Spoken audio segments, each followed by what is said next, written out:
How's it, everyone? So let's see. Yeah, total newbie to this. I have no idea if this is coming through. If I am coming through loud and clear with my noobish gaming headset, please let me know in the chat. That'd be fantastic. So we'll just type in here. Can you all hear me? Hear me? There we go. So we should be fine. How's it, Gary? How's it, Bradley? Sorry, excuse me. How's it, Sven? And Pit Probist, Patsy Kitty. It's a cool sounding name. And who? And this side towards the screen. Yes, that's always good. Hello, thanks for joining me. Yes, so a million views. Who knew? Hi, that's crazy. Hello, Jem and Damarel. Apologies if I mispronounce somebody's name. I am awful at mispronouncing it. Look at all these people about photography. Hey man, how you doing? Demerel, Ben, Wild Advocates. Hello, Sue. Some names here. Eduardo, Jem, David. Awesome. Thanks you guys ever so much for joining me. Yes, how's it?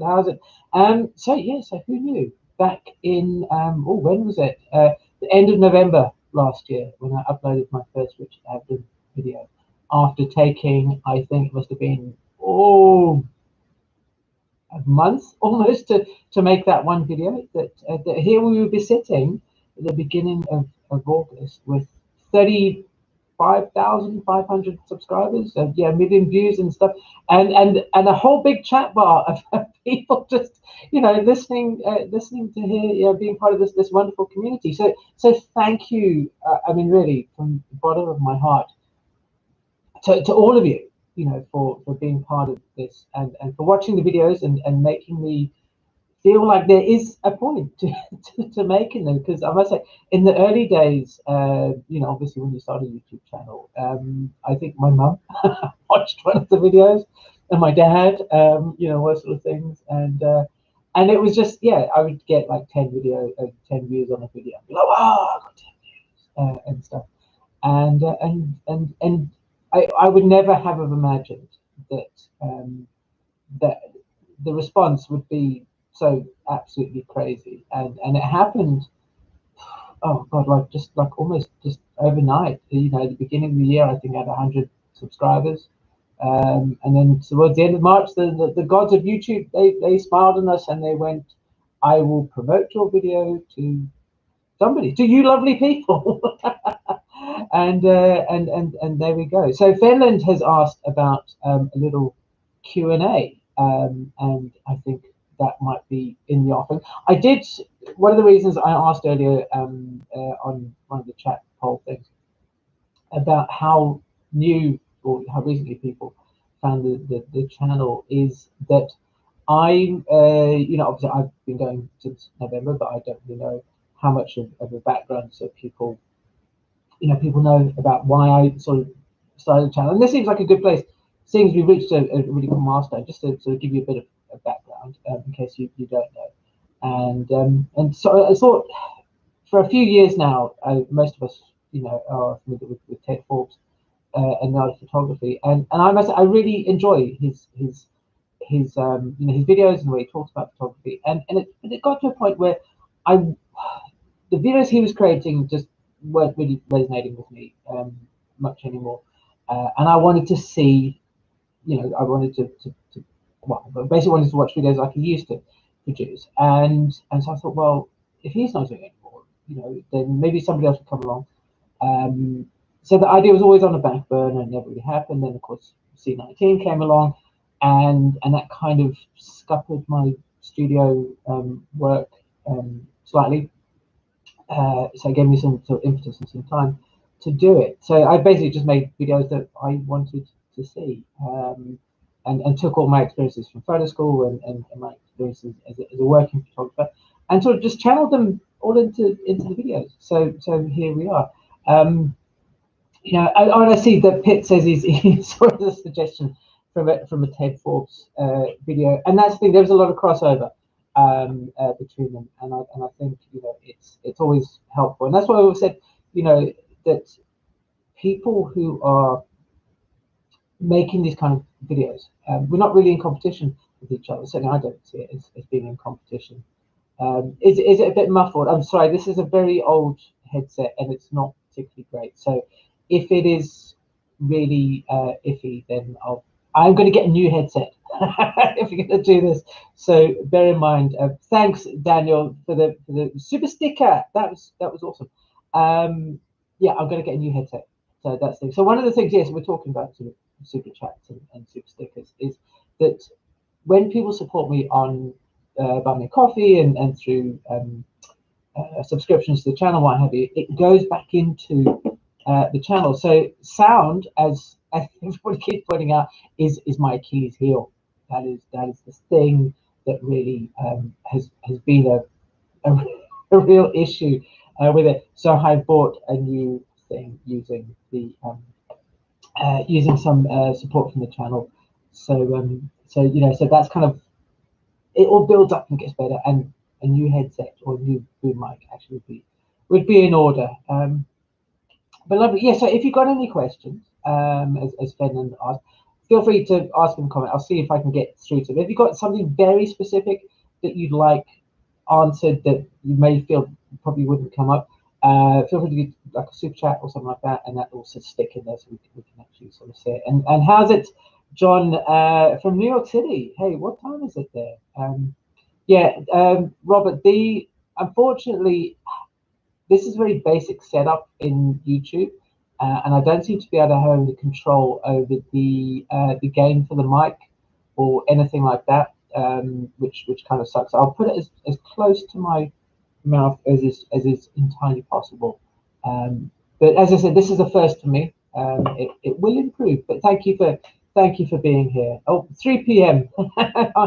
Lovely. And the cat lady. Hello, cat lady 74. Thank you for all your help today. So there we go. Yeah.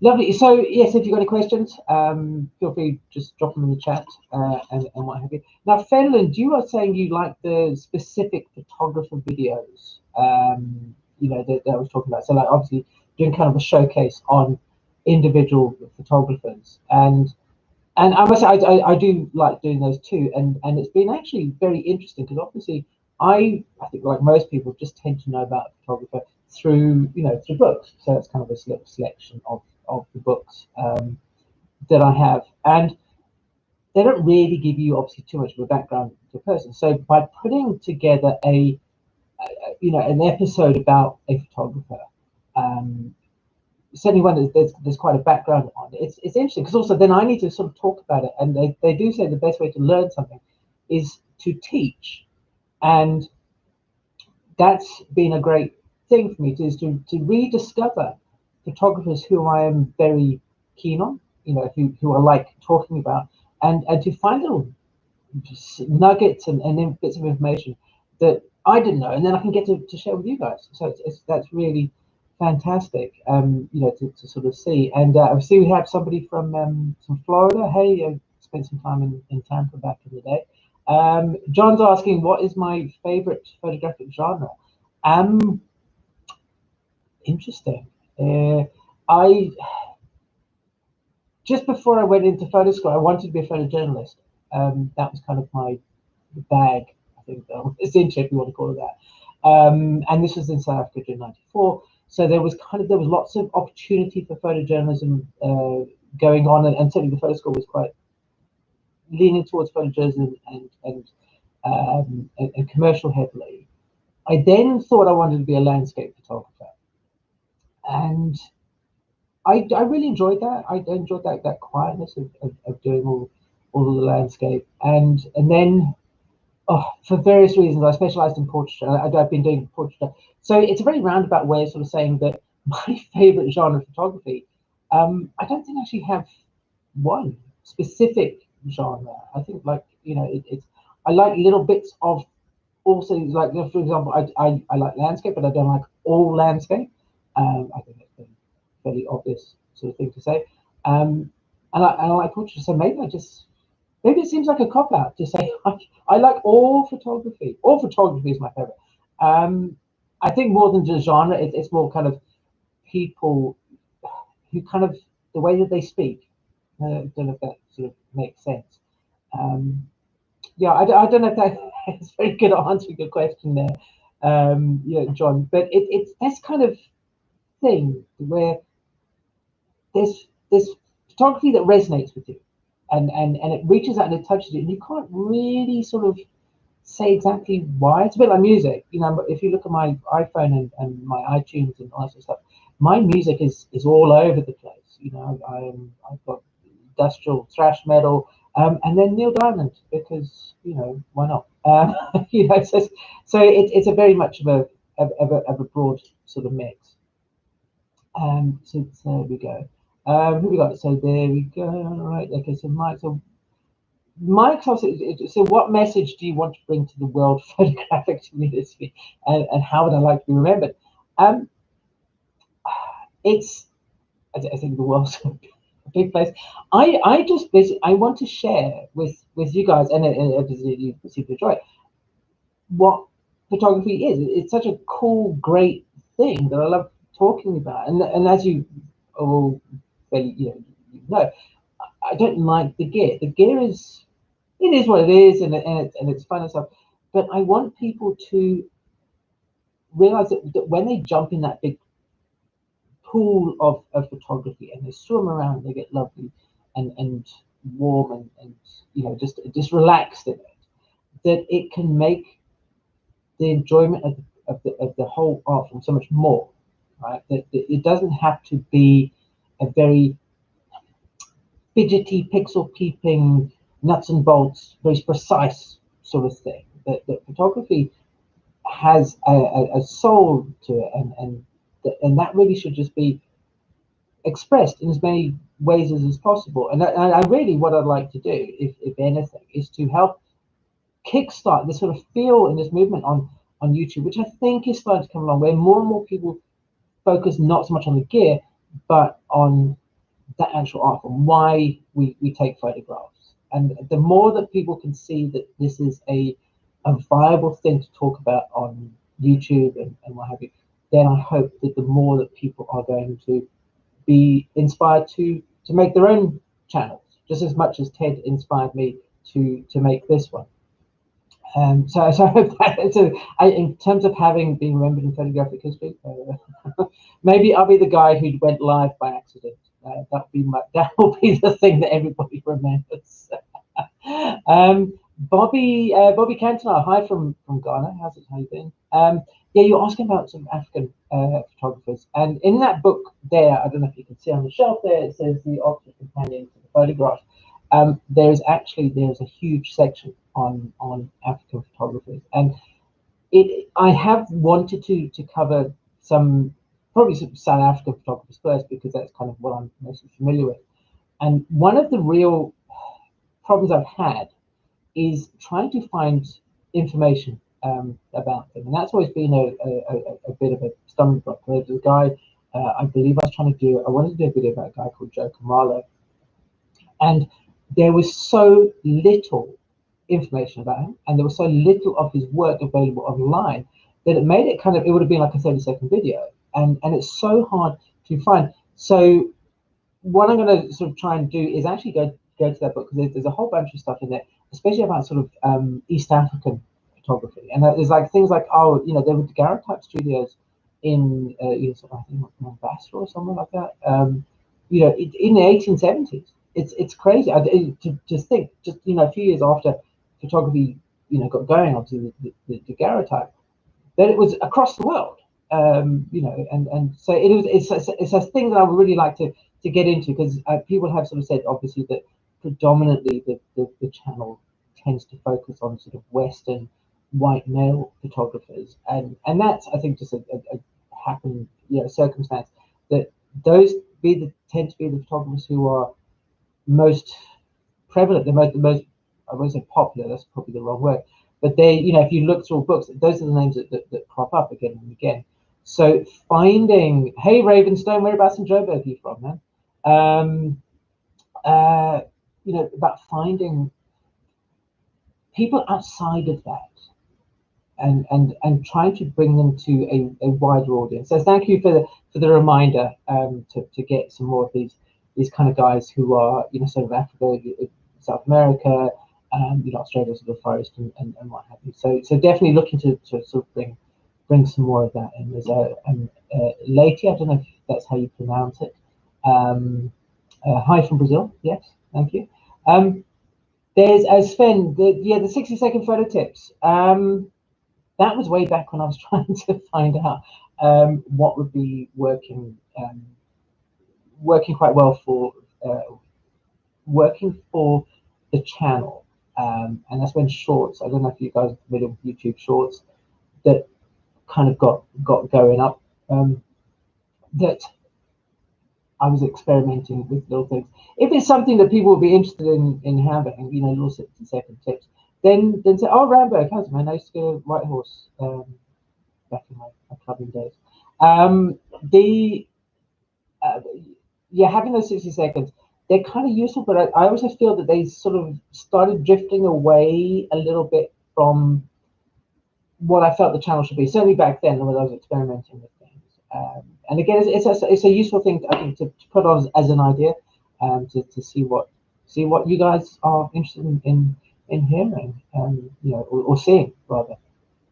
Alu, you're asking, so like I said, you know, do you see like traveling to places to be, you know, important for your career?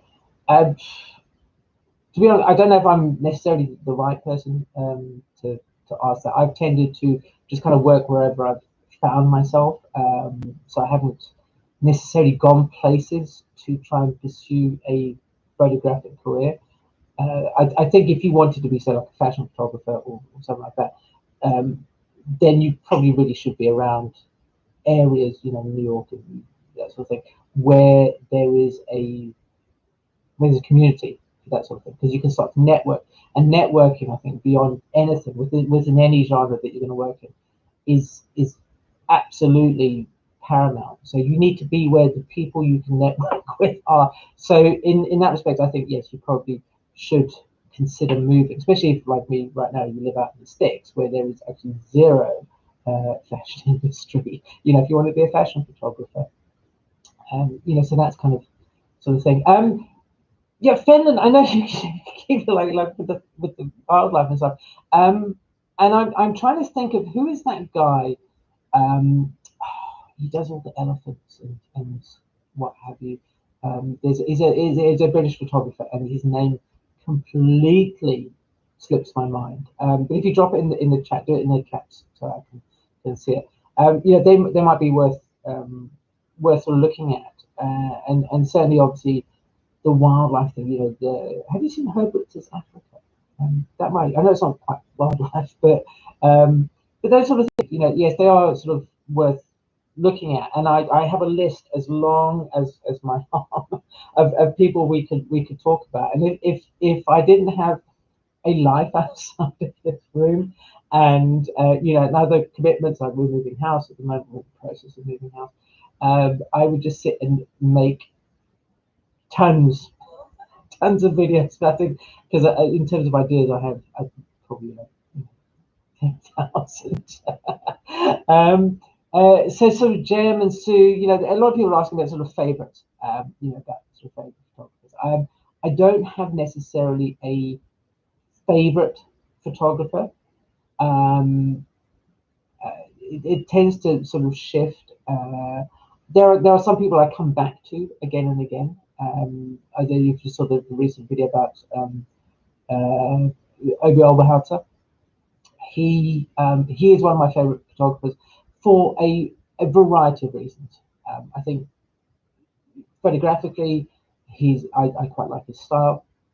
He speaks to me because I came to discover him at a sort of an important period in my life, and so often we cherish the people that we and the things that we discover at these kind of crucial events, you know, university and traveling and what have you. And also he reminds me of the times in South Africa and as what he calls it, the happy sad land. You know, so if I had to be put on the spot, probably Obi. And yeah, I think Obi. Now that I said I don't have a favorite, now I said it's Obi. Sue, the favorite decade.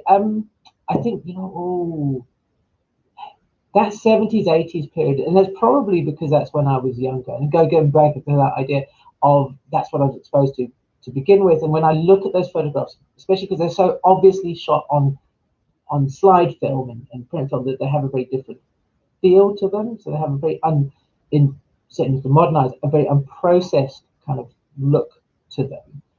Then they just transport me back to that time when I was sort of discovering photography, and I think that's kind of, again, it sort of cycles back to this idea of what's emotional, you know, an emotional connection to you. So that's kind of you know, kind of yeah, I think that's a really important thing to consider in photography, is how we are moved emotionally by a photograph. So we've got some more here. Bids this side towards screen. Thanks, man. That's sorry. I say man because it's like it's a hang up from South African days. But it was, hey man. So if not the man, I do apologise.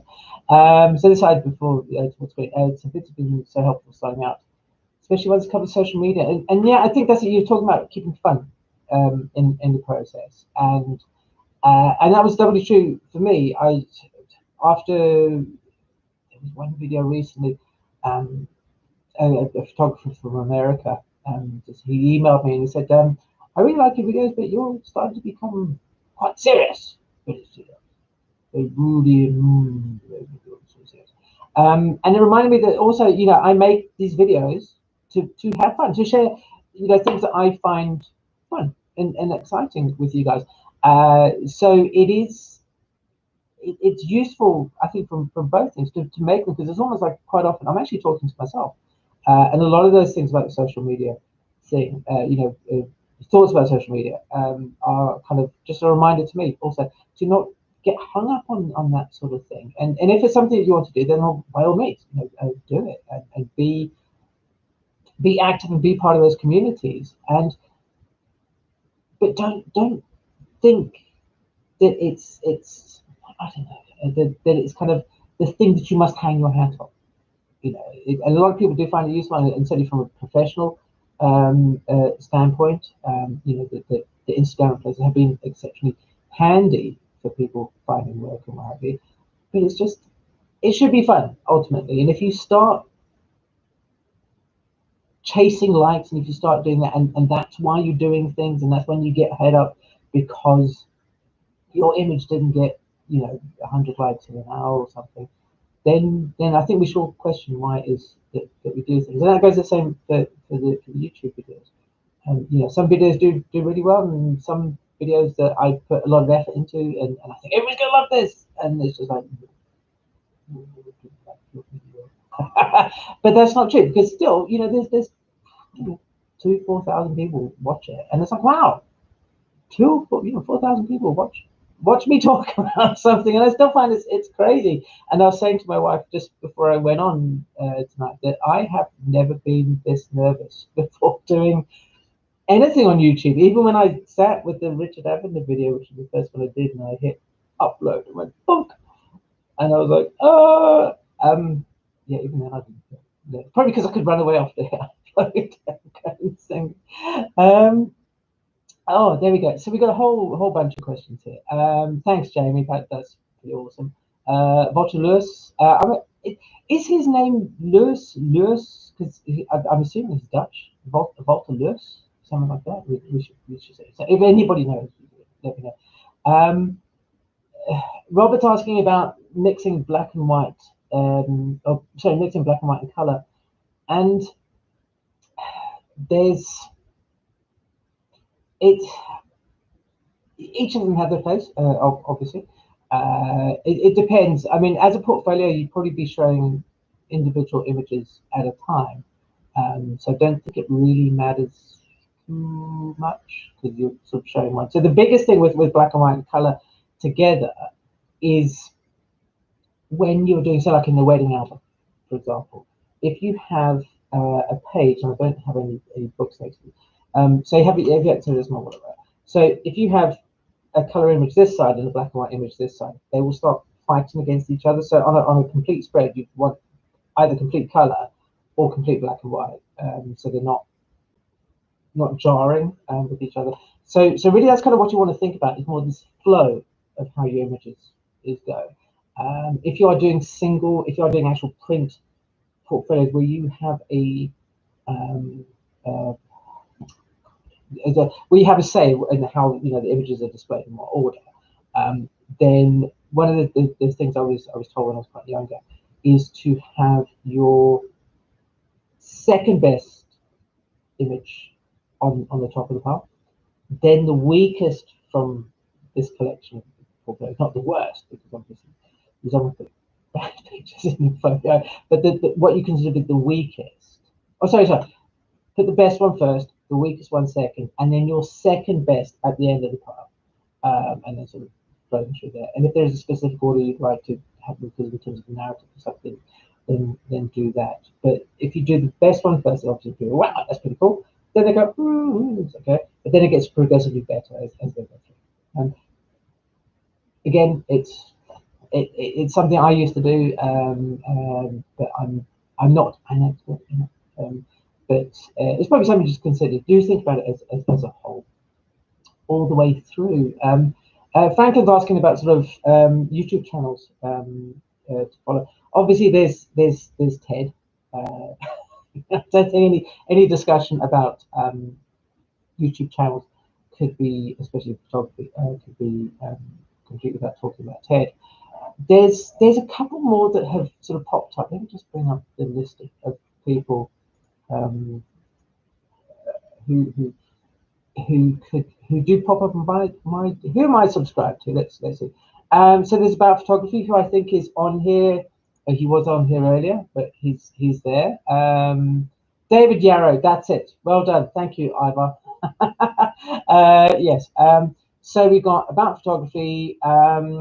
Sean Tucker, he talks a lot about the why between or the why because of photography. There's a couple of photographers. There's a guy called Peter Forsgaard, and I don't know if I'm pronouncing his surname correctly. He was an Olympus ambassador. Also, I don't know what they call him. And he has a channel that's quite interesting. Focuses kind of on gear and stuff, but again, a different kind of look as opposed to this is a new lens and go off and buy it because I'll get money from doing it. So he's a bit more kind of into the photography aspect of things. There's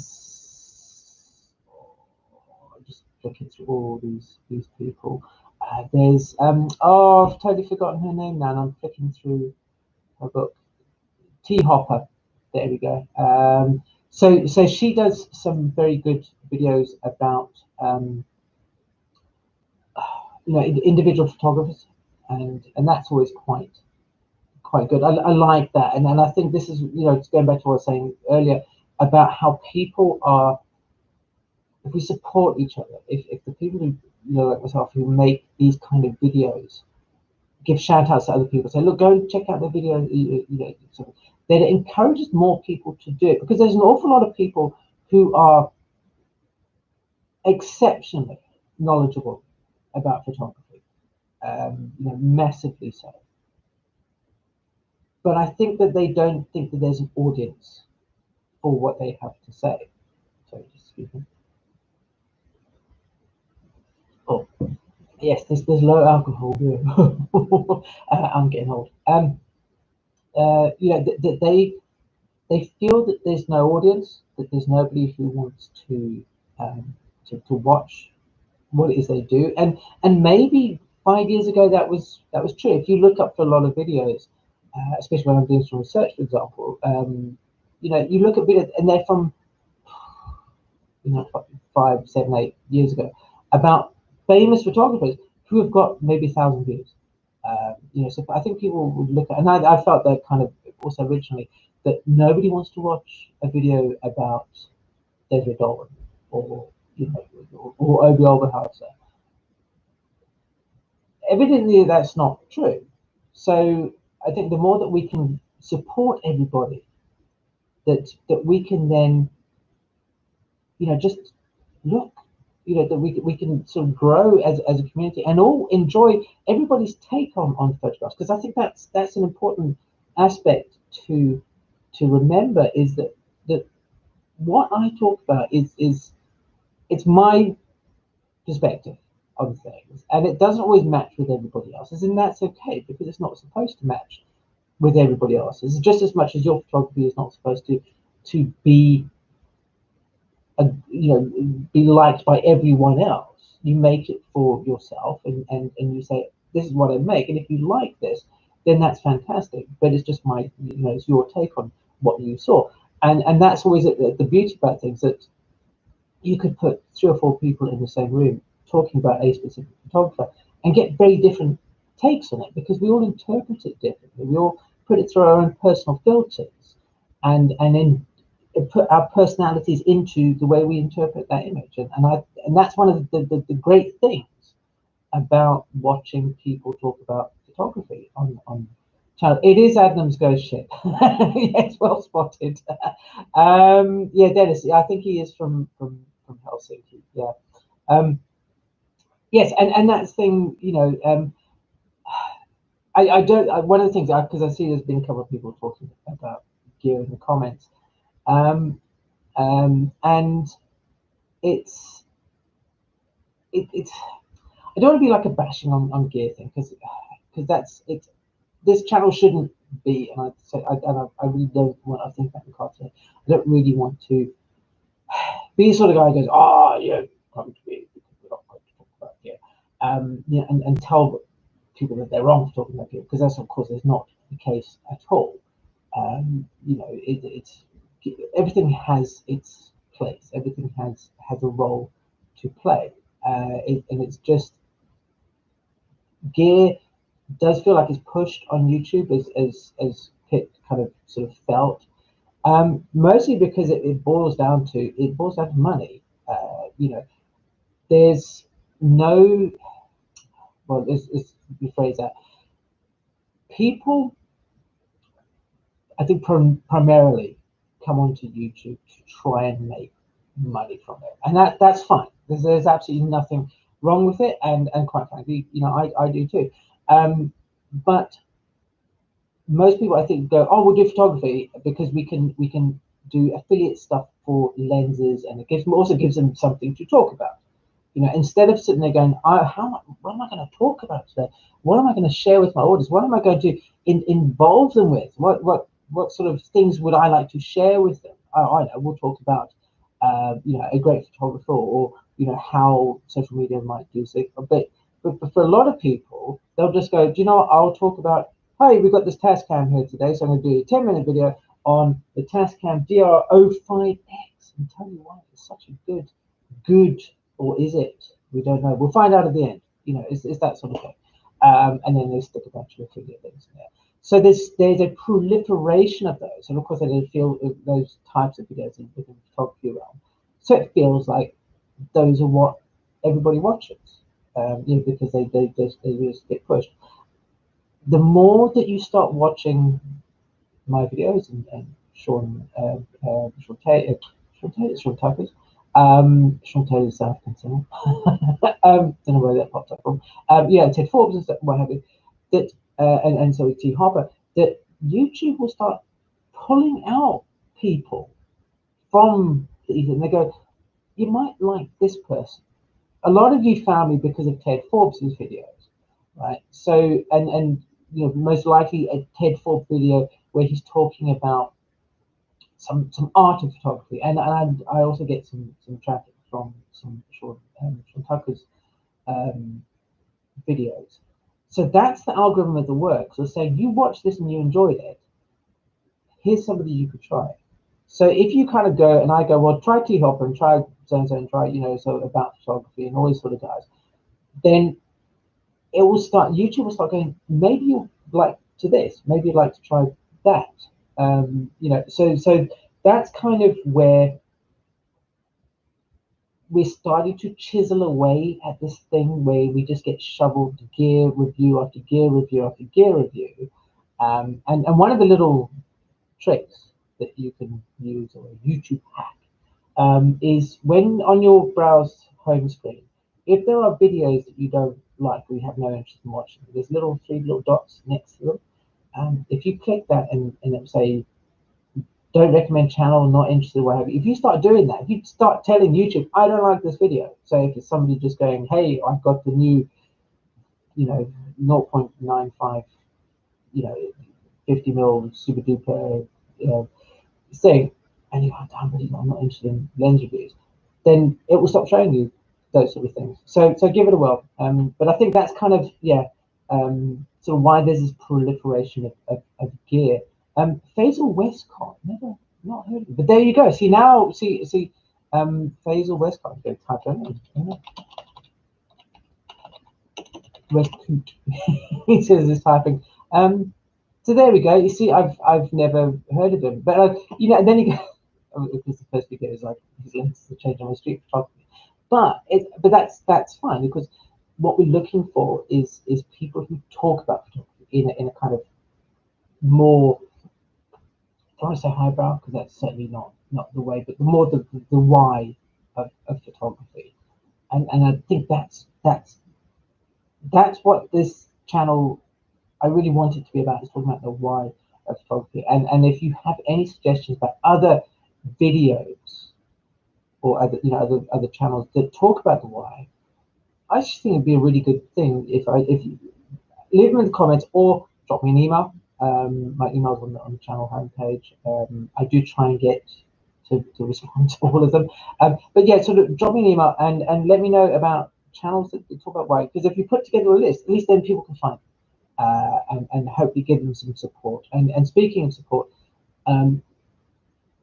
to get YouTube to understand that these videos are things that you like, give the guy a like. If you enjoy T Hopper's videos, give him a like. Let him know in the comments. Great video, dig it, right? Because what that does is it first of all, it tells YouTube that you like them, so they will show you more of those kind of videos. But also it will help other people's channels get a little bit more traction. I was exceptionally fortunate. I don't know how some of my videos got some decent traction, but it certainly introduced people to me, who would never have found me. So all of you guys, actually, you found me because YouTube went, I think, based on your previous viewing pattern, you might like this video. So, so that's what a little thing. But yeah, it costs you nothing just to give people a little like, or just a comment and say, great video, dig it, which is pretty cool. Another person from Ghana, hey, that's awesome. Which is lovely. There's perspective. Thanks, Mike. Scholarly. I am the world's worst student, or at least I was the world's worst student. I actually dropped out of school. Look at that little secret. So with me to learn so many things. Yeah, I was not a good student. I did 3 years there. But like a lot of young people, I fell behind in a couple of modules.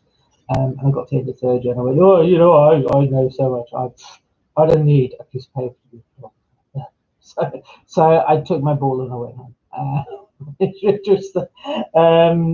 was Ted Forbes, see, the art of photography.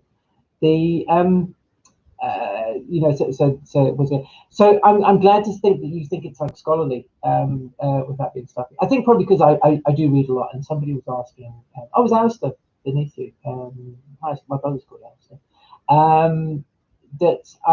yeah, it's Bible literature. You'll probably notice that, and this is just a small selection of my books, that half of those are not really monographs. They're kind of like there's some extra stuff, their collections, and various books.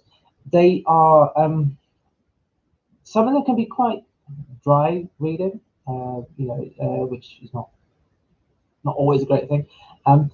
But I think that's the thing that I'd like to make. I've read a lot of these books, and I'd like to make them accessible to other people. So that's kind of when I realized early on, if I just sit there and regurgitate things, and if you look at, say, like the Annie Leibovitz video and the Richard Avedon one, and less so down to Paul Baird. So those are my first 3 videos that I ever did.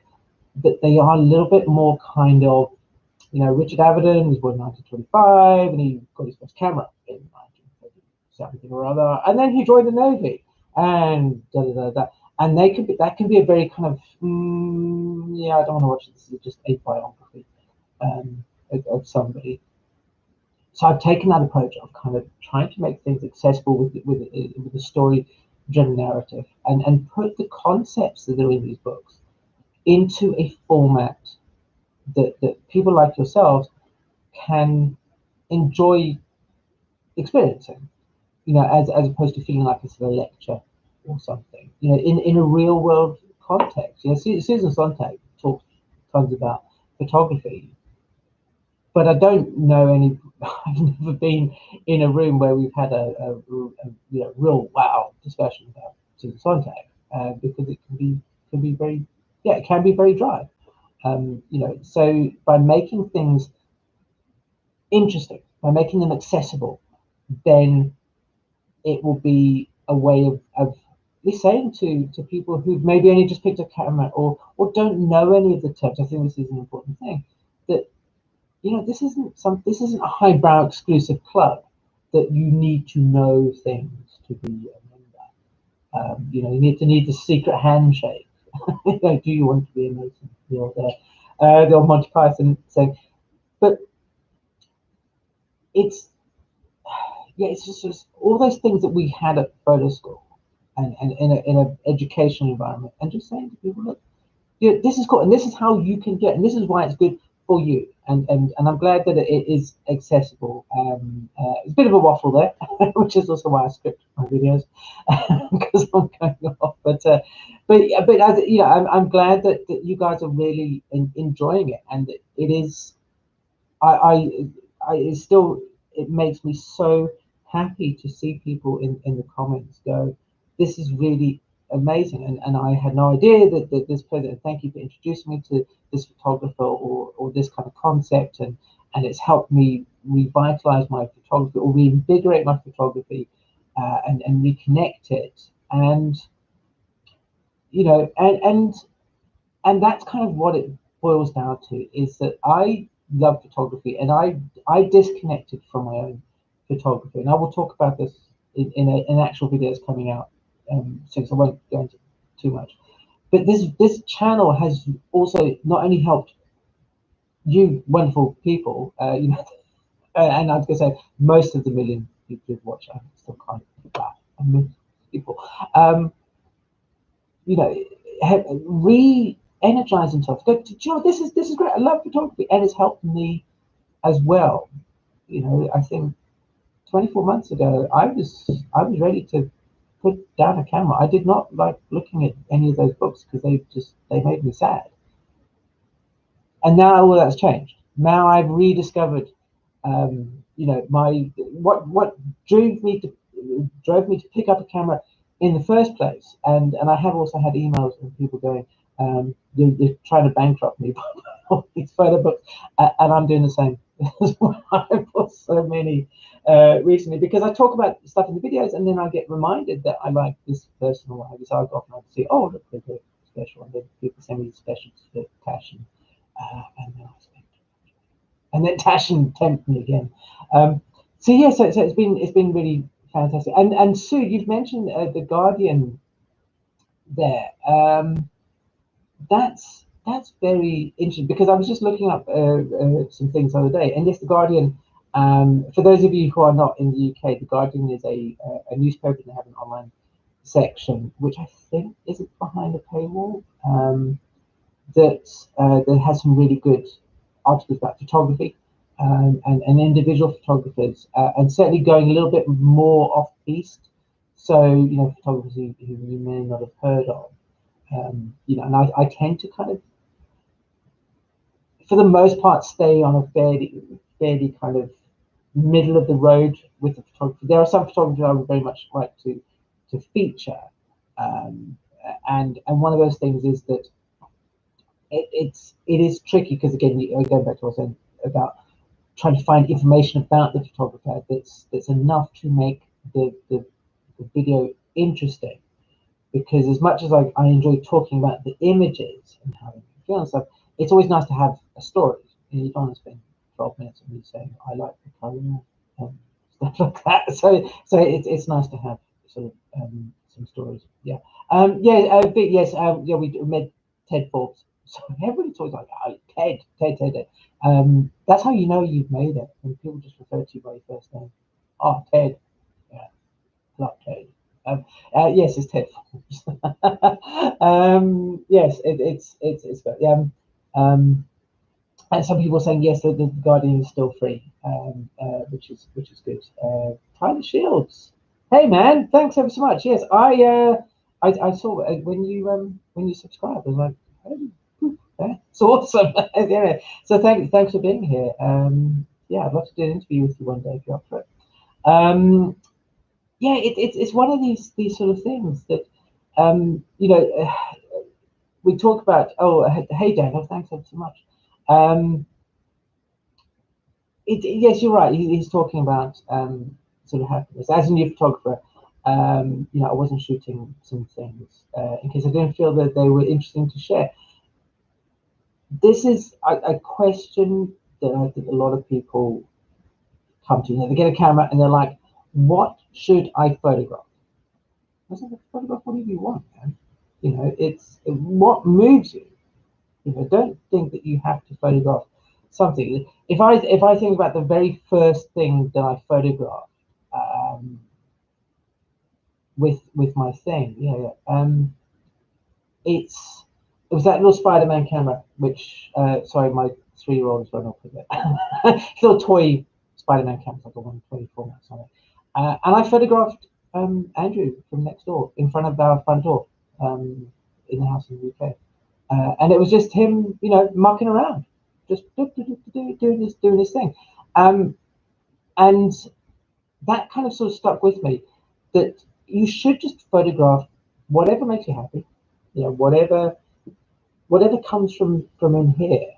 Because if you photograph something that if everybody tells you that you should photograph tree balls extra 12 minutes, this video is not sponsored by Tree Ball, but I do love them. But you don't like mints, what the hell's the point of you taking those pictures?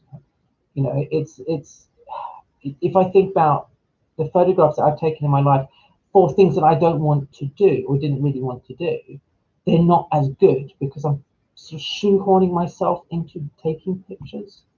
So I'm glad that you saw that it is about the happiness in your photography, because if you're happy taking the pictures, then that enthusiasm for it will keep you going.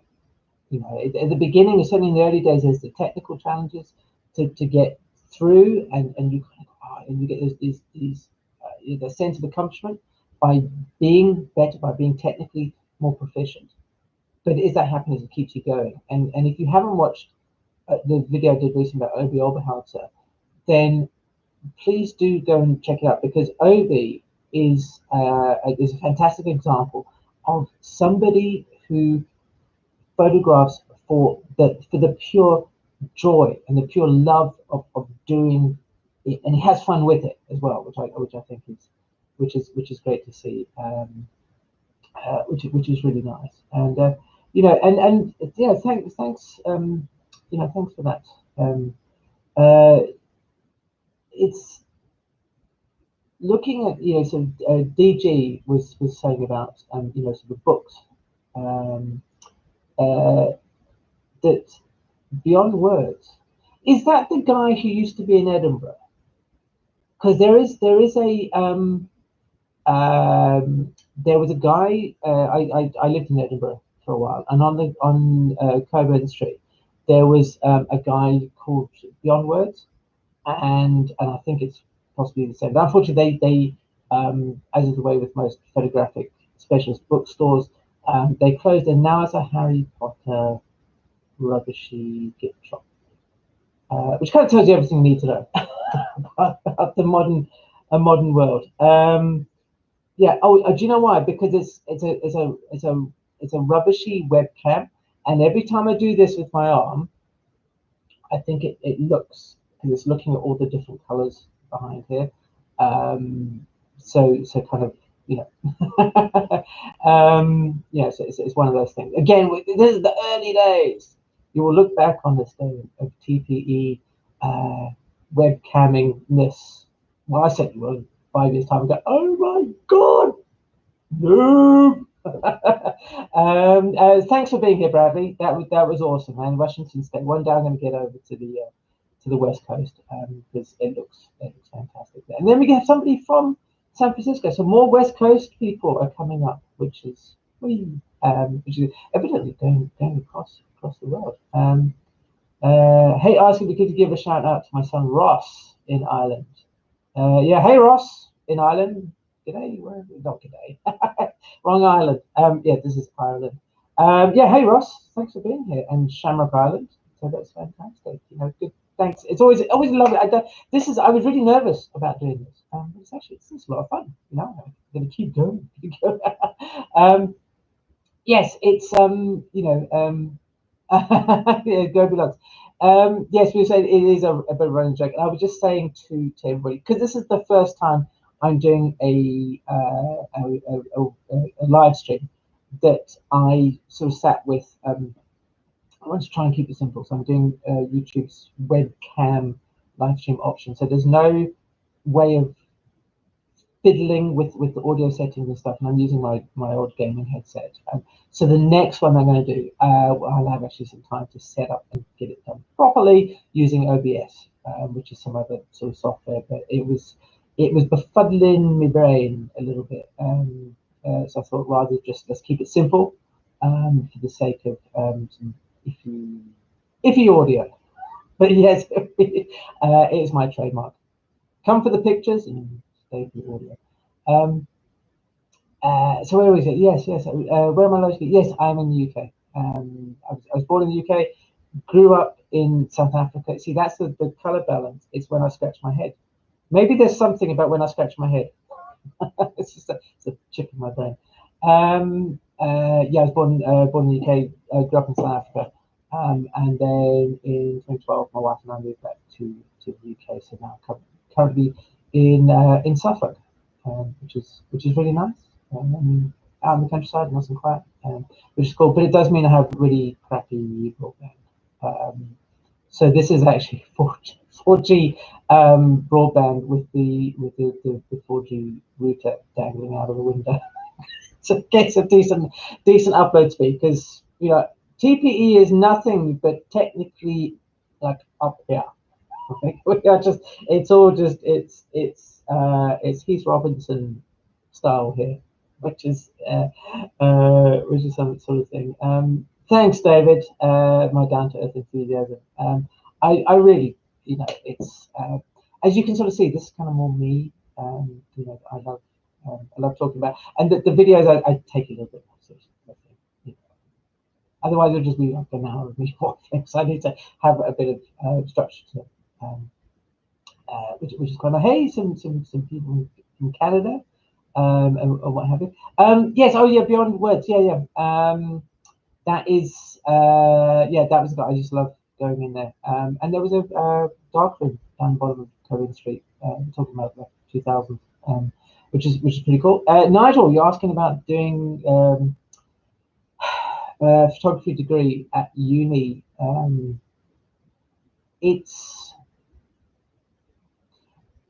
I think it very much depends on the person.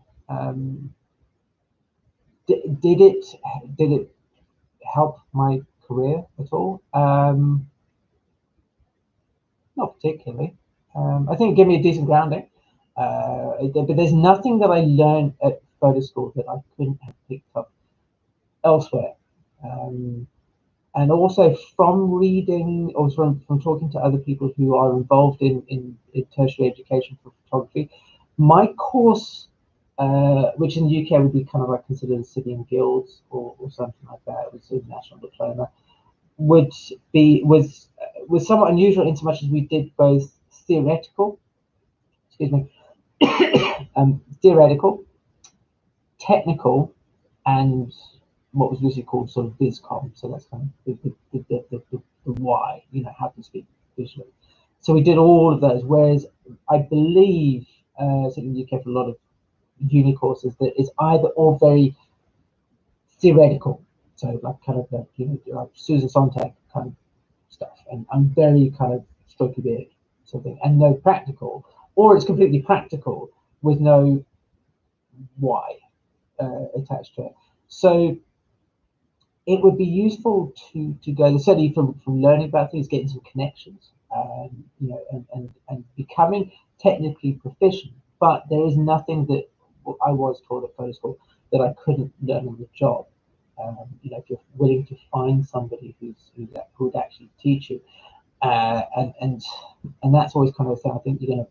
It depends which where you want to go into, you know, which sort of genre. But you may struggle to find people who want to impart their knowledge or pass it on, because photographers, certainly working photographers, can be very they can be very anti other photographers, especially people who are considered to be a threat. And this is more so, and from my own personal experience, which is predominantly in sort of the family portraiture market, where there's a very low barrier to entry. That a lot of people will be very, oh no, you are. I'm not telling you anything. But quite frankly, one of the things that I wanted to kind of bring in, seems like a decent time to bring it up, is that I did start that Discord channel, and one of the things about Discord, which is great, but it wasn't really kind of as good as what could have been in terms of photo sharing. And I think that's important. We need to place to share images and have a bit more of a discussion. And I was finding discourse was getting very higgledy-piggledy, like this. It's a bit like this, the chat box here. It's one continuous of discussion. So it's very hard to follow something. So with the guys who have been part of the membership on the YouTube on the TPE, so the people who have become members, they have access to a community I put together on what's called a Mighty Networks backbone, which is a bit more solid in regards to having a conversation, having a chat with people, and being able to follow things and share images.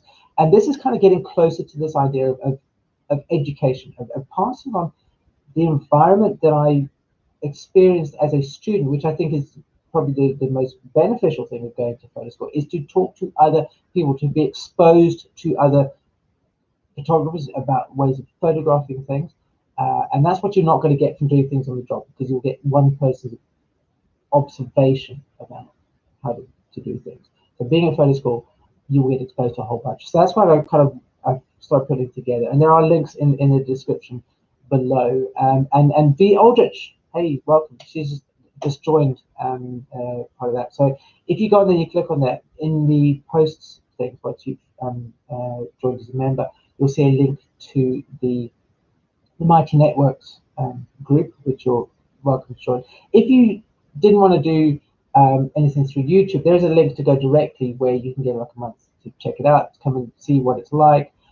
You know, see if it's a place you'd enjoy being, and certainly it's been good. Some of the conversations that we had, you know, are very they're very interesting, they're very useful. I think both for the people who are there and the people who just are happy to kind of just look and see and hear what other people have to say. There's no egos. I've made that perfectly clear. We are in ego-free zone. You know, nobody is. There's none of these clicks that you get with, you know, with camera clubs and stuff like that. And there's no competitions. We're not in monthly competitions. I think that's one of the things that is not about competition. We're not competing with each other. We are all supposed to be supporting each other. We're supposed to be helping each other be the best photographers that we can be. So if you are interested in being part of this community, there is, like I said, there's a month free trial, so it's in the link down below. Also, if you'd like to support the channel through the sponsor, not through the sponsorship, through the memberships, also that'd be fantastic. And then once you've done that, there is also a link to join the TP community. But it'd be fantastic to have you there, which would be really nice. And yes, no, the Simon. You know, there are the 4G out the window. That's obviously that's because I don't need to have it there. It's fun. So they've moved it into another room. It's usually in this room, but it's blowing a bit of a breeze, and I just sit here wrapped in a coat. just which is like yes, it is different from the Discord group. So the Discord group it is still running. It's still up there. Most of my efforts are focused on the new TPE group. It's all a bit sorry, it's a bit all over the place and things. But it's again, it's sort of new. Trying to find something that works for everybody. And it's the Discord, as I said, it was good and it was a nice, accessible sort of thing and what have you.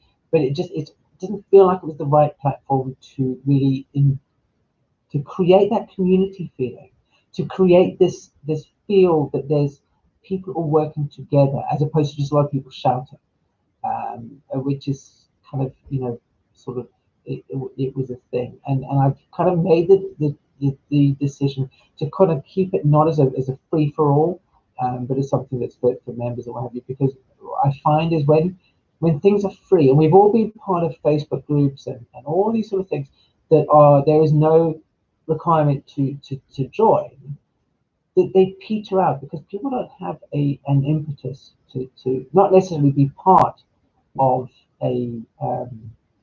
of a crowd, or, of a group,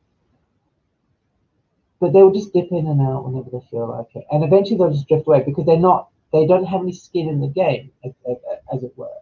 And this is kind of one of the things, when you, even if it's just a little token gesture, at least then you're making a commitment to being not necessarily active part of the community, but you're kind of being there. You're engaging in, if it's just even just like, oh, I like that picture, or that's talking about likes, but giving some feedback to people, or just listening to other people's feedback. That's such an important thing, because the people who really, I think, can give you good feedback are very rare. And I'm not saying that there's only one person out there, because that's not the case at all. It's more that there are so many people out there who are gagging and saying, me, help me. And they're going, I don't, just what's wrong with my picture? How can I improve? And they're not asking the right questions. But also when they are giving feedback, they're not taken on board. They're either telling the person they don't know what they're talking about, or they said the wrong thing, or I don't like it. It's I don't want to start. I was about to start bashing on something, and I'm not going to, because this is happy fun land, and we're not doing something. Adita, yeah, you mentioned Clubhouse, and it's interesting. I got an invite to Clubhouse, and I never used it. I'm on it, but I'm not quite sure how it works. And also, is it Clubhouse not just kind of what do you call it? It's not just listening in or something, because I think that's always, it's nice to have chats, and within the TPE Mighty Network thing, we can have group Zoom chats and things like that. And that's kind of one of the things that this kind of discussion, this back and forth, even if it's about one photograph, when you have a little chat, this is where the real magic happens. It's not about reading stuff in a book. It's about somebody kickstarting a discussion and having round table, like people talk about, because it gives you perspective, and it gives you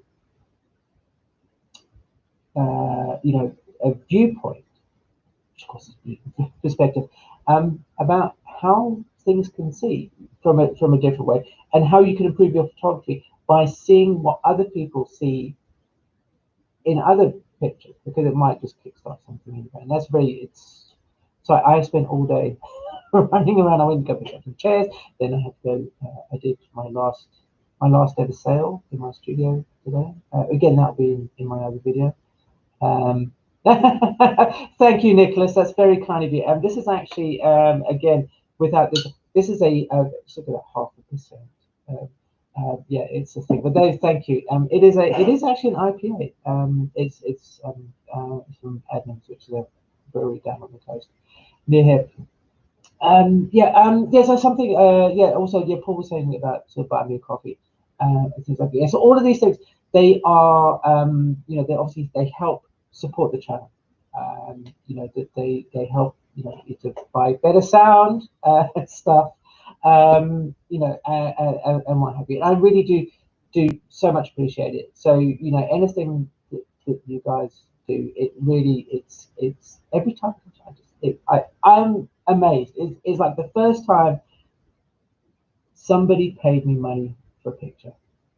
It's that every time, it's that feeling. It's like, wow, somebody bought my picture, man. That's amazing. It's a feeling. It was uh, uh yeah. The same as when the first time I saw my name with a byline in a magazine. It was like, woohoo. It's so amazing. And it was in a knitting magazine.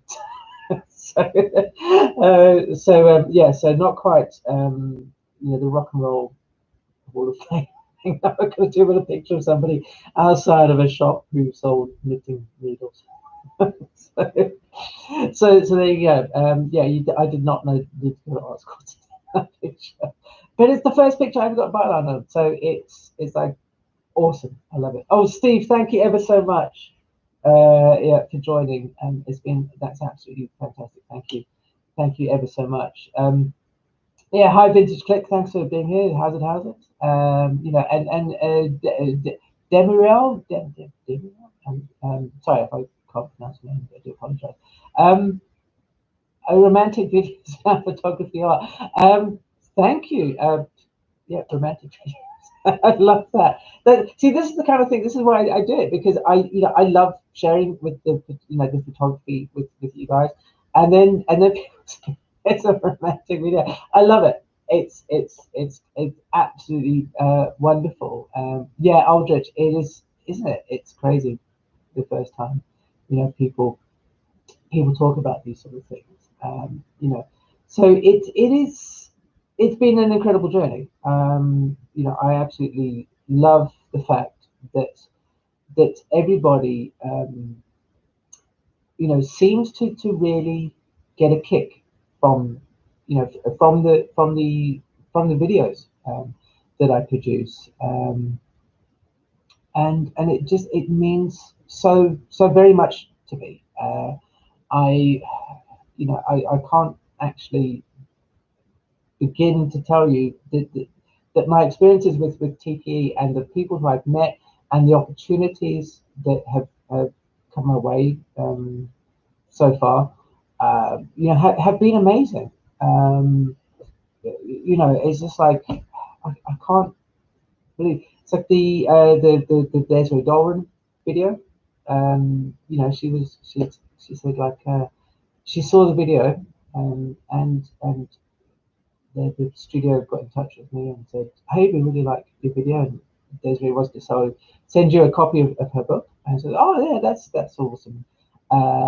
Hey, thanks, Mick Appella. That's fantastic. Thank you ever so much. And so that was really nice. I got a signed copy of Desiree Doran's Exposures, which is fantastic. It's a beautiful book. Larry Burroughs' wife, not his wife, sorry, his daughter, she reached out to me after I did a video about her dad, who was tragically killed in the tail end of the Vietnam War, and said how much she enjoyed watching the video that I'd made about her dad, and that's kind of like just wow, that is amazing. Bob Carlos Clark, the studio or the gallery that represents him, saw his video and said that was a really great video. And the Old House video just recently, I'm friends with him on Facebook, and I sent him a message and said, "Look, I've done this video about you," and he said, "Oh yeah, man, yeah, apparently you're quite a popular channel," because like a bunch of people have sent me a link to your video. So we had a bit of a chat, and he's actually sent me a PDF of the book. It's a really long drawn out story, but a PDF of a book that he's been struggling to get published now for some time. So I was like, oh my God, that's wow, thank you ever so much. And I hope that possibly maybe as a community we could do something to try and, I don't know, try and get people like Obi, who are, they're deemed not financially viable as photographers, you know, to help them get, you know, things published. So I don't know, it's an embryotic idea and what have you. So we got, so Andres, how's it, Andres? It must be quite late for you, probably about 11 o'clock. It's Stellenbosch, yeah. My father-in-law lives in Globo, so Stellenbosch is always good. And Carstens, funny enough, I was just listening to Springbok Details, so I knew Carstens. Anyway, that's kind of going off on that sort of thing. So Grayscale, thanks, man. That's again, I said earlier, man is a kind of a hangover from my youthful South word was hey man. So glad I found Charles. Well, thank you for being here. At a vote, I think at a vote would have voted. I learned to paint through internet. Yeah, I did find that. It's interesting you said Revolt is saying about learning to paint online and having good people teach you, help you. But then said that was in 2007. I have certainly felt, because I've been on the internet since, oh God, like 28K days. So let's say 92, 90, 93. That back then, and certainly up until fairly recently, probably just prior to sort of Facebooky kind of sort of thing, sort of the real proliferation of the internet, that it did feel more like a community, that it felt more supportive, and that you could find clumps of people who were like-minded, who weren't just like in a big ego contest and trying to compete with each other for things, and that they would be very supportive and very helpful about giving you, well, what you needed. You know, and there was an interesting article that I read about how, oh, what was it? GeoCities. Sorry, just my mouse is trying to escape. GeoCities. So you know, obviously, back in the day, for those of us who are old enough, about how all those places felt. Unique is the wrong word, but they felt welcome. They felt like a little your unique place in the internet, and you could be crazy and odd and weird, and just have this place that you could do your own thing with. And because it required just a little bit of coding knowledge, that everybody was like, hey, you know, it was a very nice community. Whereas these days, it just seems like a lot of things, and again, I don't want to get off into the whole thing, that the internet as brought in has just become like a place to be aggro, get shouty with each other, and that doesn't, that I don't think that should be the case, and certainly that seems to be the case with um, a lot of places that especially deal with critique, you know, art sort of things. So hopefully, you know, hopefully the tiki community, well, because it's my house, so I can tell people that we're not doing that here. I think it's time to try and rekindle that and foster that spirit of supportiveness that we should all get. And I certainly got that at photo school, despite the fact that you have never known critique until you've had your fellow students crit you. And that is hard. That is hard going when you have 12 of your peers in your room sitting looking at a picture going, see that? Yeah, anyway. Yeah, as I say, Dolly, thanks. Yeah, as I say, this is very basic setup. This is YouTube webcam live streaming. So I don't actually have any control over the audio, but and I keep waving this like this is going to fix everything. But I am in the process of trying to include because I sort of put this web stream together very sort of last minute, so I haven't got the right stuff. But next time, much improved. But thank you for being here anyway, Dolly. That's awesome. And Arizona, all these people from Arizona. Yeah, let me just check something because it should be audio. No, that's good. I don't know. While I'm trying to figure that out, great Vanzini, thank you ever so much, man. That is awesome. And send to Aragon, thank you. That's very kind of you. I'll have this. Thank you. Yeah, the sound has always been a thing. It's like what do people call it? it's my let me just check here something. No, oh, so what? So you can't change the audio setting. You can't. Yeah. Okay. So YouTube, right? So next time I've got OBS, which is like an outside broadcast system or something. And so next time I'll be using that with proper audio, which you'll see, and what have you. But thank you for being here anyway. I hope that uh, if this has gone over to the webcam audio, I'll be very annoyed because I've been wearing this headset to do this. Anyway, also I can't hear the audio that's coming through the thing because YouTube doesn't give me any feedback about the audio. Demo says it sounds. It's possibly. I don't know if because I can't change it in stream. There's no way of changing the thingy. Of course, it could be that 4G. Tap your mic. Yes, let's do that. Okay, look at that. There you go. Anybody? Yeah. Okay, we'll see. I think it's gone over to I think it's gone over to the webcam audio, which is really you know, you can plug in the Tascam to the PC and use it. Yes, I do. What happened is that I was no, it's gone over to the webcam mic. I don't know. That's really annoying. Oh, stream manage. Let's see if we could do manage. Now, yeah, okay. Let's go and see if we can do it in PC settings. Because earlier it was on sound. Yeah, it's weird. Let's just microphone. I tell you, microphone. Actually, if we use I don't know, microphones. Who knows? Who knows? Who knows? All right. Words matter more than sound. Yes, they do. Okay. Well, thank you for bearing with me with the underwater thing. Maybe it's just going to be my hallmark. You know, just Chucky, your sound sucks. Sorry, my gaming nickname is Chucky, and so when I wear my headset, I felt from gaming mode. Yes, now what happens is, yeah, I did try. There's a little outside broadcasting, but it got a little bit confusing for me.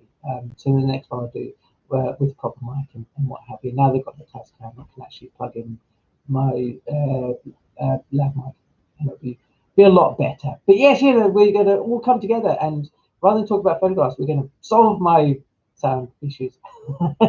It's a dedicated port on the back on the I/O panel. Yes, you know, yeah, as you said, women's work production. Yes, unfortunately, one of the drawbacks of YouTube Live is that deal with it live. It's like they don't give you any option to like do a test recording or or just like a Skype test call. It's like, hello, why not? Just let me do a test, But anyway, so there we go. Yes, so we were sort of saying, about sort of photography journey and what have you, and it's I'm still absolutely surprised and amazed about how responsive people seem to be about the very things that I enjoy talking about, and it's such an absolute pleasure to get emails from people saying, to say how much they enjoy the video, how much, and to share things with me, saying about the opportunities that have come our way, and I'm surprised that how many people who are veterans, who are experienced photographers of like 50 years or so, have reached out to me and said how much they enjoy my videos, how much they enjoy the things that I talk about, and feel like it's finally the things that got them into photography are being passed on somehow to other people that who are not in the industry, or they're new to photography. And there's a lot of people also who have come back to photography from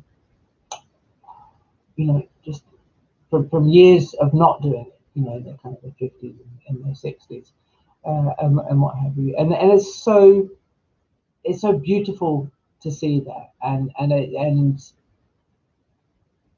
I would never have ever imagined. I thought maybe if I'm lucky, I'd get like 1,000 subscribers in a year, or something like that, and what have you.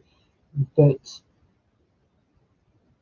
to basically have this channel grow from essentially from the end of March.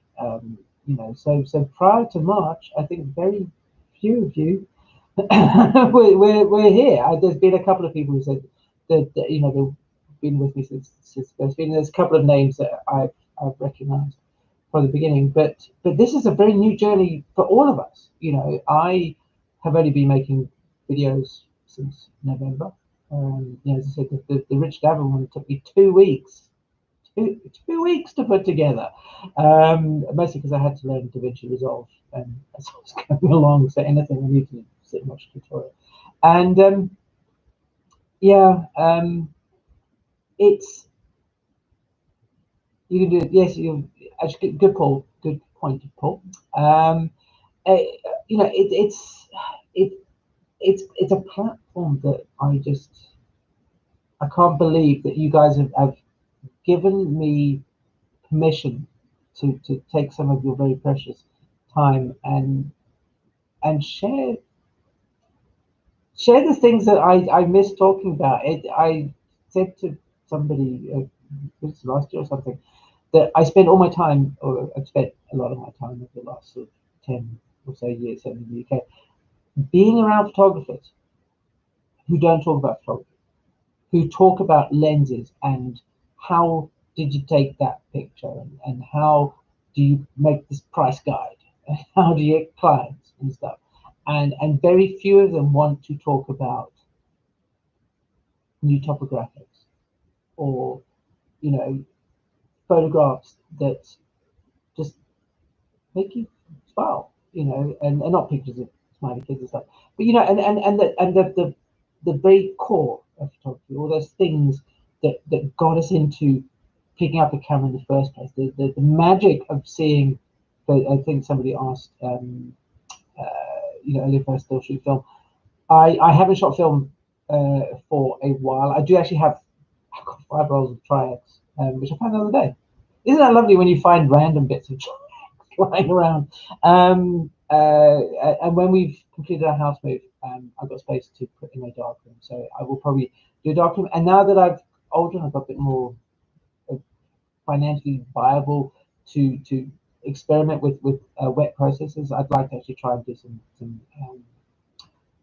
clothing stuff and what have you, which would be quite fun. But this is the whole thing. It's about finding things, and all of us rediscovering these passions, and you guys have inspired me as much as I believe that certainly from some of your feedback that I've inspired you, and that's the great thing. I am now more about photography than I have been in ages, and it's fantastic. I am rediscovering the joy, like so many of you guys are. I just, yeah, it's so nice to see, and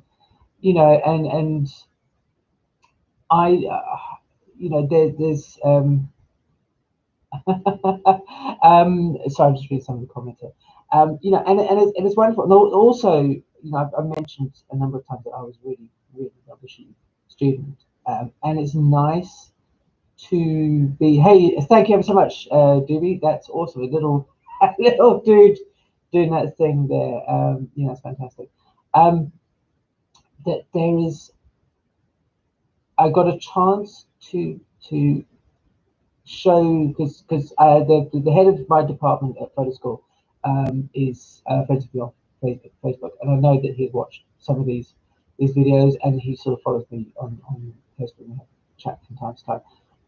As is one of my other lecturers and some other people whose opinions I really respect in photography, and they have all said very positive things about the videos, and that means a great deal to me.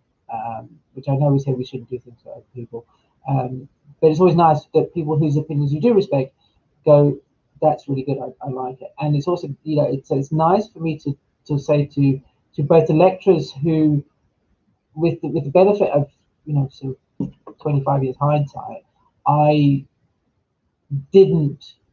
I must have made their life really difficult because I was such a rubbishy student.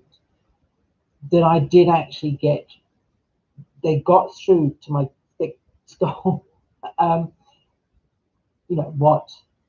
There was something that got inside there, and it grew over time. It's also a chance, you know, to say, although I have been a working photographer for, you know, 20, 25 years or so, to say to my parents, look, you know what? I dropped out of photo school, and you were very anti at the time, and what have you. But look, none of this wasn't wasted. It's only now that flower, the seed that was planted there, has been given a chance to really flower, to you know, to come up.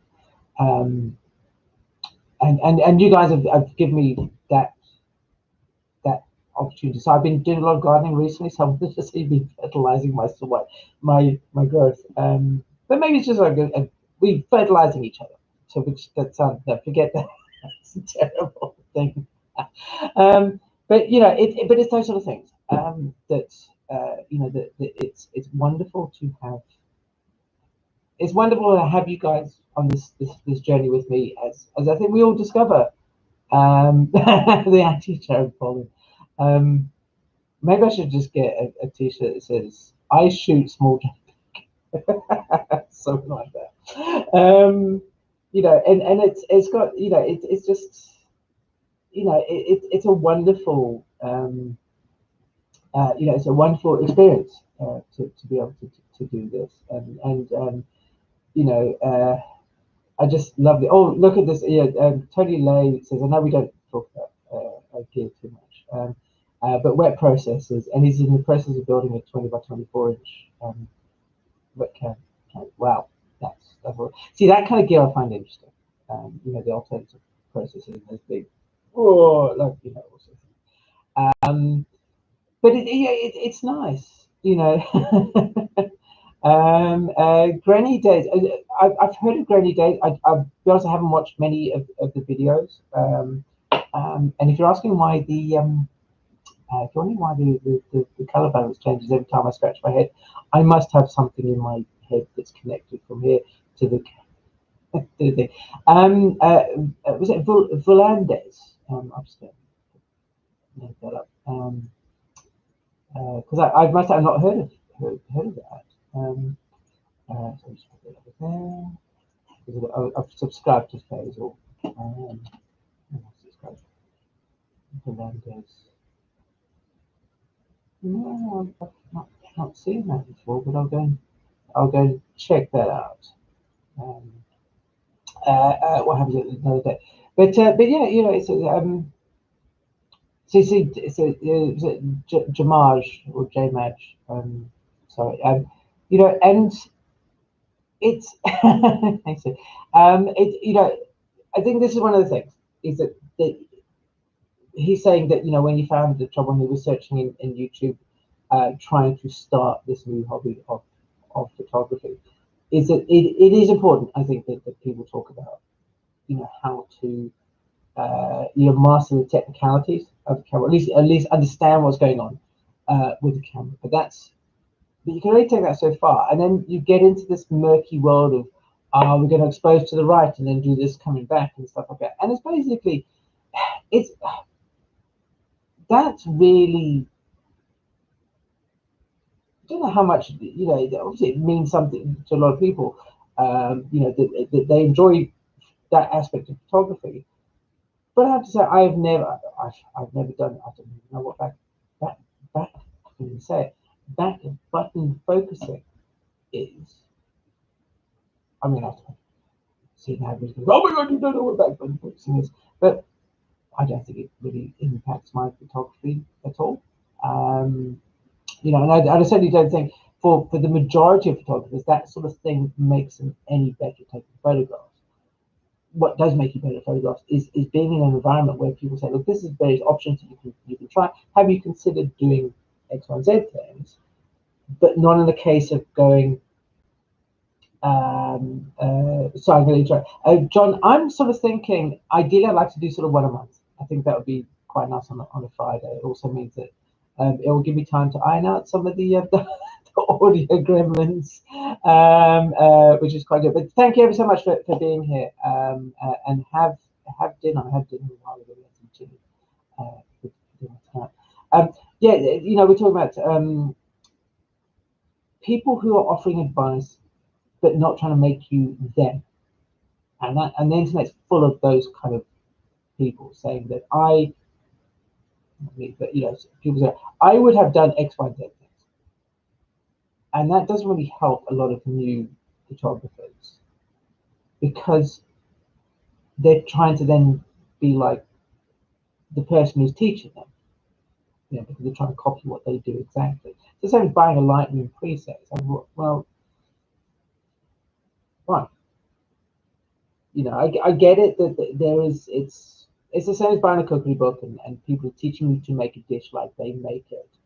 And that will take you so far. But if you're learning to express yourself, once you've got the basics down, why would you start using bits of other people's work? But anyway, I'm getting off into talking about things that are slagging off people. I don't like. We're not going to slag off people, you know, which is good. Yes, so Sue. Yeah, for Mr. I was going to say, I'm thinking sort of once a month on a Friday. That would probably be a good, I think, a good level. Also, yeah, people try to suss this out.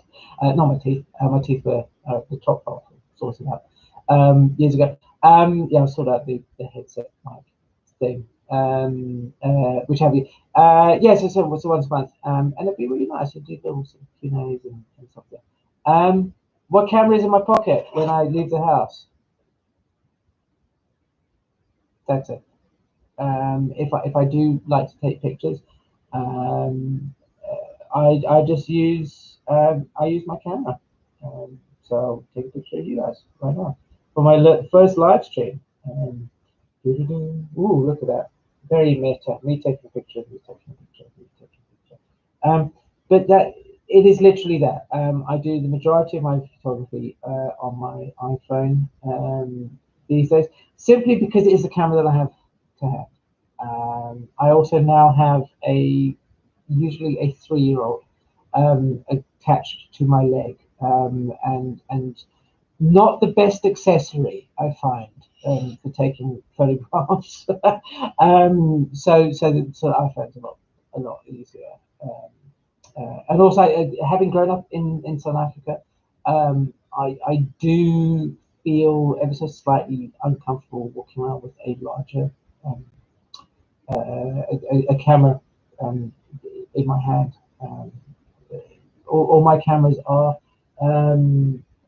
ES5, D Mark II, and 5DS, and they're all up prime lenses, so they're actually quite heavy. So these days, especially with the charts, I just use the iPhone, and I like it shoots square, so I like square, which is quite nice. Chris, it's interesting you mentioned. So Chris has asked about would I consider interviewing some of the contemporary photographers whose work I've looked at. Yes, I do. I am hopefully going to have some of that in. See, we're also this is Beer's #1 still talking in this. You know, yeah, I've there's a couple of guys. There's mentioned somebody reached out to me. So he's a photographer who's been working in the music industry since a while. Certainly probably the 80s. I would have thought. So lots of cool stuff like his photograph Pearl Jam and you know and Pill and Soundgarden and the whole shit match.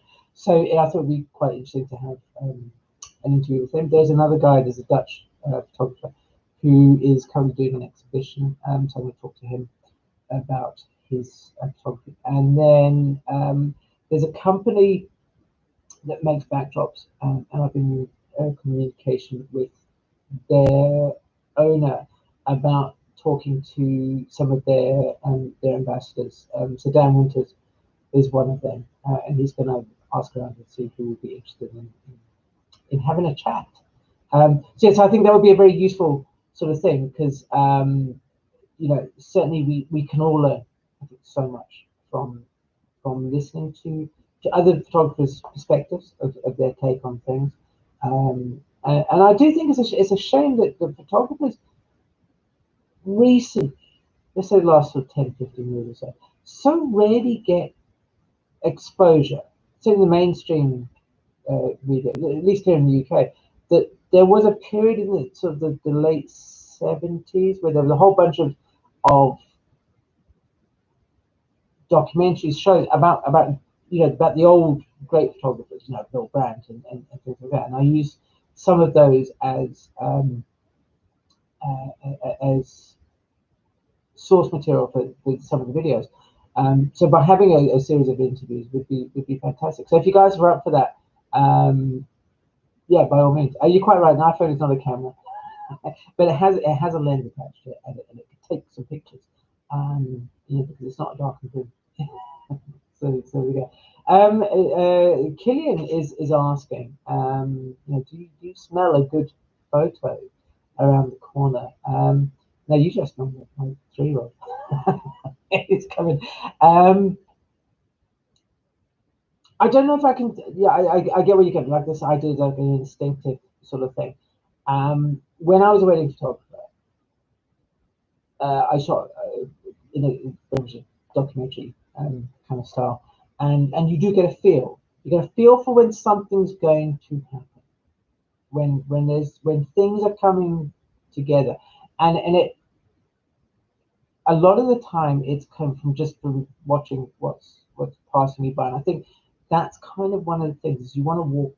If you're looking to do this sort of thing, is to be something, you know, what works for me is to be slow, is to just kind of look around, you know, walk around, and try not to be too obvious about things. You know, like the Gary Wong dome, the Gary Wong, those domes, those giant other flash domes. Yeah, inconspicuous much. You kind of, you start to get a feel. You can read what's going on. You get a feeling. I comply that there's an image about to happen, and sometimes it builds up in little increments, like you could see things, and then other times it just kind of tends to come like a wave, whoop, and then it's gone, and you're kind of you've anticipated that wave coming, and it gets there, and quite often your ears. I think that is a much much, I'm going to say some really bad English, a much unused, a very unused and underutilized aspect of photography, especially documentary and sort of street photography, is your ears. You know, you should be listening.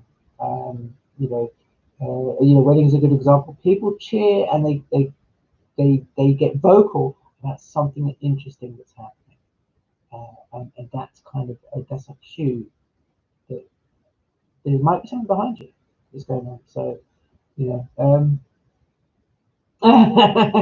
you know, so yeah, V Spears was my 3-year-old. I think I'm the one who needs Tom. He's currently at the throwing thing. So yeah, so he's kind of thing. Do you know what he used to be really good about having his picture taken, and I don't mean like standing there and having his picture taken. I mean, like, he wouldn't really fuss about the camera. He wouldn't do anything. And then, you know, he's been going to school. He's been going to nursery school, and I have never told him to say cheese. I don't like the cheese thing with the camera. I don't want him gurning for the camera. And I think they've been telling him to smile at school. Because whenever I like to take a picture of phone with my actual camera. He turns around and goes, cheese, and it's like, just a little part of me dies inside. So I have to be a little bit more just a little bit more sneaky about how I take pictures of him. Yes, I think it's a bit way off. You know, how did I find inspiration? You know, to see things. Interestingly enough, I for a lot of people, I think that there's an idea that you need to travel. You need to go somewhere different to be inspired by things, to find the great vista, to find the interesting person, what have you. And so often we don't consider what is around us for photographs, the opportunity for photography. And I think, you know, if we take a step back and say, fine, I'm not let out of this room, and I force myself to see the potential for photographs. And you know, then that's something that lockdown did for me. It was not so much the look for the potential for photographs, but make me more aware of my immediate surroundings, to take joy in the smaller things rather than they just being something surrounding. Like this is our spare bedroom. You know, and in here there is not too much. There's this bookshelf. There's a spare bed, and then there's some rubbish. So rubbish cables and general stuff. So it's not particularly on the face of it interesting, unless you force yourself to look, and that's what I think a lot of people are forced to do during lockdown, is look at the same four walls for ages. And it's been a really useful experience, because instead of going, oh, it's something else that's holding me back, i.e. the lack of anything interesting to photograph, you realize what's actually holding you back is the fact that you are not taking the effort to see what's around you, to see the opportunity to fulfill photography that is constantly around us in anything. It just, but you know, it's there. So that's kind of where you know, where I find that lockdown was really actually very good at drawing out this inspiration and helping me, you know, find more things to photograph by seeing how much more potential there was in the everyday. That's helpful because it suits my style of photography. But hopefully that will kind of sort of answer to see or help you sort of answer that sort of question.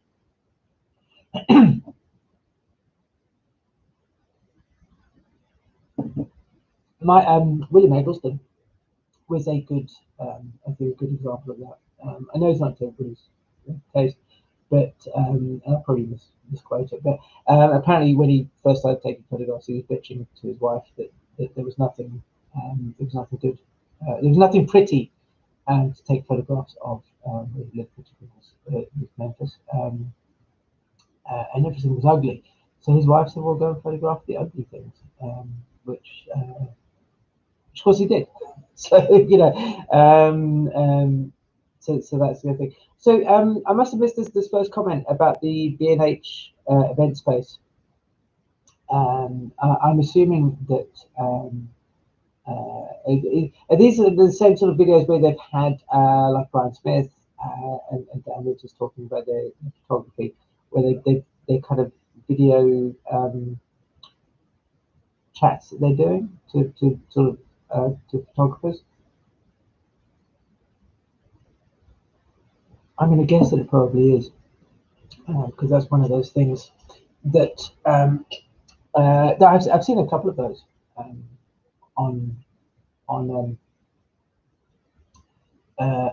sites, especially Brian Smith and Dan Richards, who I really like their work. Sorry, not Dan. Brian Smith. It's interesting because there's nothing kind of like wow about his photography, and maybe that's a little bit unfair to say that, but it's not. Maybe it's because I'm thinking about it from a more modern perspective, but there needs to be some sort of whiz-bangery that goes on, especially in the magazine sort of world, and you know, it needs to be painterly, and it needs to have some sort of fancy pants lighting setup, or something like that. So his work just seems to be more in the vein of what you would expect, say, from sort of like kind of a late 1980s, sort of mid 90s magazine photographer, where it's less high concept and more kind of just portraiture, which aren't always the same thing. You know, yes, so thumbs up for Automotive. Yeah, 149. I have to say, it's amazing. I thought I would have like 2 people watching. It would just be me and somebody else who would be like, hey, you know, how's it? So let's talk about Sanders. Something like that. Yes, it'd be. I mean, one of the things that somebody asked a little while ago at the beginning of the chat about what would be interesting for me. You know, what would I like the what would I like the channel to do? What would be my goal? You know, what would be like to be remembered for? And on the bookshelf behind me, there's a book by Aperture. Now, Aperture's magazine that, in fact, the Aperture Foundation is still there. And if you are interested in looking in videos of photographers with you know, with them speaking, Aperture have quite a number of videos on their YouTube channel. Yeah, so this is going back quite a while to sort of the late. I think this is the 40s, somewhere, so 40s to 60s. Anyway, so in there is an advert for a retreat to some place in Colorado, what have you. So it'll be a week seminar at some hotel, and the speakers are people like, okay, so Maya White, who's editor of Aperture at the time, Ansel Adams, Margaret Burke White, Robert Capa. There's a whole bunch of names like that. Like holy crap, like massive numbers of names, yes, and stuff like that. And it's like, it's wow. Where are those events these days? And I'm not talking about things like here in the UK where we've got the photography show that, you know, somebody comes along and has a speak. You know, they do speeches, or you know, for half an hour and then bugger off. Or what's the place in Vegas? Anyway, you know what I mean.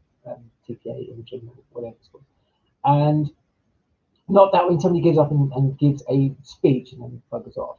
These were quite clearly going to be, because they have an itinerary on set about what they're going to do. And these are obviously people coming, giving a little speech, telling themselves a bit about themselves, but then interacting with the people there into like little round table, you know, chats and breakaways and impromptu talks. And I thought, how amazing would it be to have a retreat like that?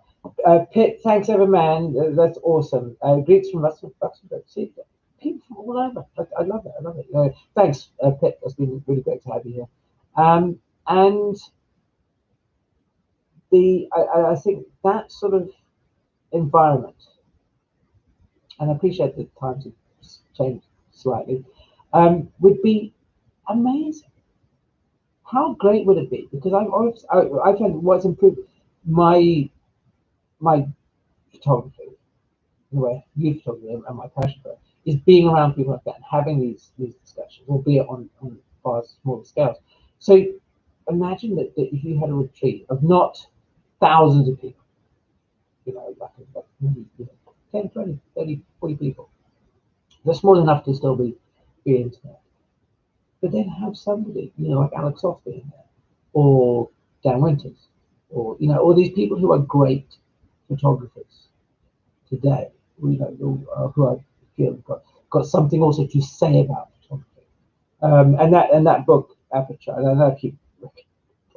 That book is really interesting to watch, especially reading Ansel Adams having a go at photographers who are trying to make money for photography. Yeah, it's yeah, something's never changed. You know, it's just one of the things, but that's what I would kind of like to do. You know, and obviously it's a long-term plan, but I would really like to one day to be able to sit with a lot of you in a room, you know, in a hotel somewhere in the mountains with drinking a nice whiskey or whatever you drink, or maybe not the 0.5%. You know, and talk about photography, have discussions, really, you know, sink our teeth into the wonderfulness that is the why of photographs. You know, then that's thing. That's a, who knows? Maybe it's not a pipe dream. This was TPE was going to be a pipe dream. But you know, it's a you know, Gaston's asking me about, you know, cameras becoming multimedia tools and stuff like that, and I think the key word there is a tool. You know, you can buy any tool for any job, you know, drill, whatever, and really you're not, you know, think about what it is you need it to do, right? Um, the camera manufacturers, and I think tool manufacturers in general, anybody who makes something, add bits on to justify why they can keep making a new thing, right? Ultimately, you know, if you need all the bits and bobs on a camera, like if you're a sports shooter, you need to have a super fast motor drive and really hot shit focusing. But get what you need, and what you need is just something that's going to capture light. You know, it's there's a there's a bit of a basic sort of thing, but it's so easy to get wound up in stuff. And quite frankly, the difference between the difference between a you know a photograph taken by one person or the next is the person taking the photograph, it's not the camera. You know, obviously something to help you express yourself in a better way, but ultimately it is a tool. And if you need various functions to do the job at hand, then well, it's hand, but most of us don't. Background folks, this is a case in point. You know, it's yes, Simon. I'm a big I'm a big believer that taking many pictures.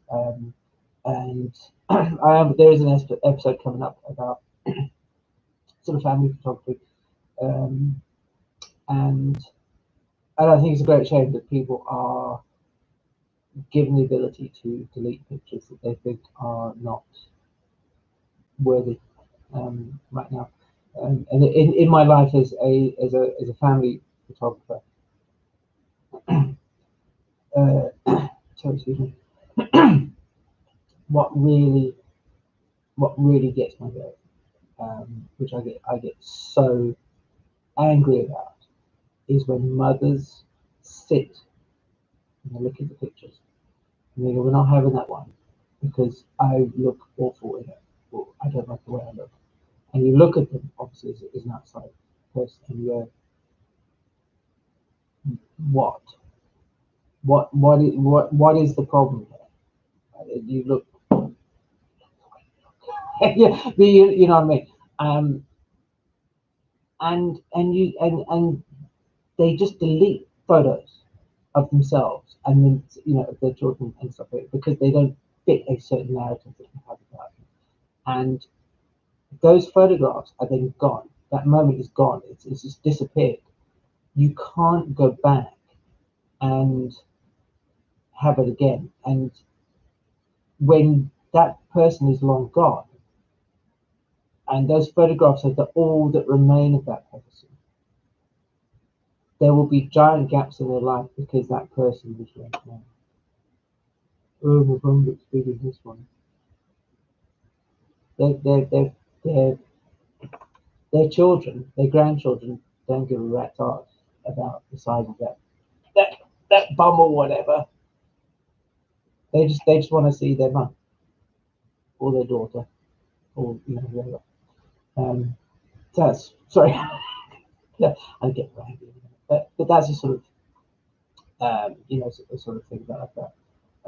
Yeah, it's just it's also a thing. Alex is asking about sort of street photo contests.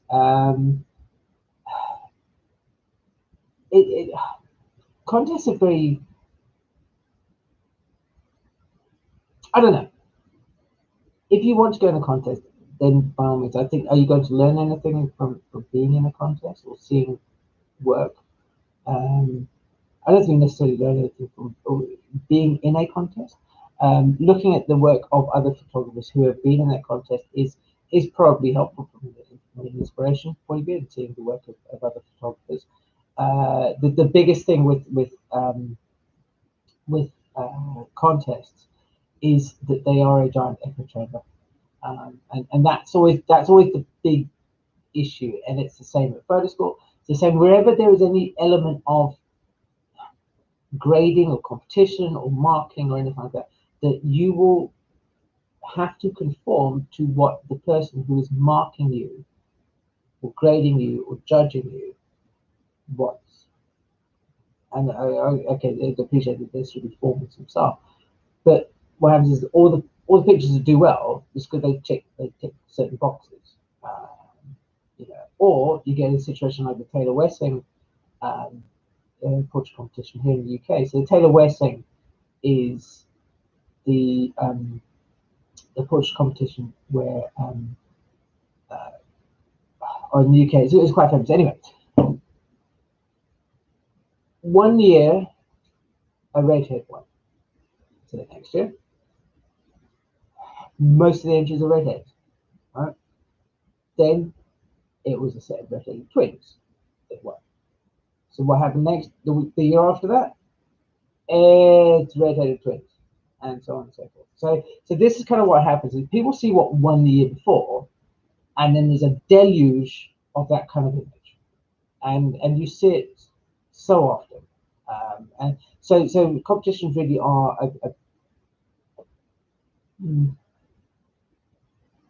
he says, because I do entertain it.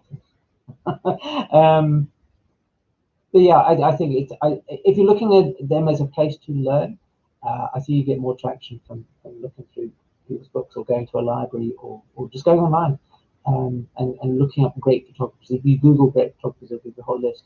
Go look at their work. See what you like, see what you don't like, and pick a few, so it's like yeah, women's work. I would like to give workshops. That's certainly the starting point with the TP community on the Mighty Network side. That's with the link in the description box below. Is a step towards that. I'm still finding my feet, certainly on the online sort of world, and seeing what people would be interested in seeing. And I don't want to, I don't want to disappoint anyone, so I'm not going to sort of try and run before I can walk. I would like to do workshops. I have done some workshops here at my studio in the past, just in small things, 6 to 8 people. But obviously it's more of a worldwide thing. And these days, the ability to be online certainly helps quite a lot. And within the Mighty Networks group, which is the backbone that we're using for the TP community, that there is the facility to do that and have Zoom conversations and student, but people submit work to that and have a kind of a group critique and things of that nature. So to answer your question, yes, I am going to be doing workshops at some point, and I very much hope that you guys will be interested in that sort of thing. If you have any sort of things that you think might make an interesting idea for a workshop, then please feel free to drop me an email and what have you. I do try to respond to as many emails as I possibly can. Sometimes I get lost in the mix, but also on the list of things to do, because I'm very Heathrow it's actually get a proper TP email address, because Alex get into the mistakes. Keep using my Gmail address, but yeah, workshop would be really nice. Yes, oh, that's interesting. That authentic aesthetic. That's interesting that you mentioned the side towards the screen. So I should go and search for that. I don't think that. There we go. Um, who are they? So let's see that. Started by James. Okay, well I'll have a look at that later on. Yeah, yeah. Judging is always such a tricky thing, really, isn't it? You know, because I like something that you might go, oh, it's a thing. And I think as soon as you start making photography like a set of check boxes, like with the old with Kodak judging criteria, where there's like a whole rule book of how you judge things. Um, well, then it's just like a maths problem. As long as it's done properly, you should win. Um, you know, so it doesn't. You know, doesn't it's a thing. It's one of those. Yeah, mobile photography. Yeah, there's it's mobile. Aliu, is it Aliu? Sorry if I can't pronounce your name. I do apologise. Yeah, it says about mobile photography. You know, and it says, do you see or take a person seriously when it says you're a mobile photographer? Um, and do you find it to be something special? The word professional in photography hmm, gets thrown around a lot, doesn't it? What makes professional? Um, who knows? We could say it could be a number of things.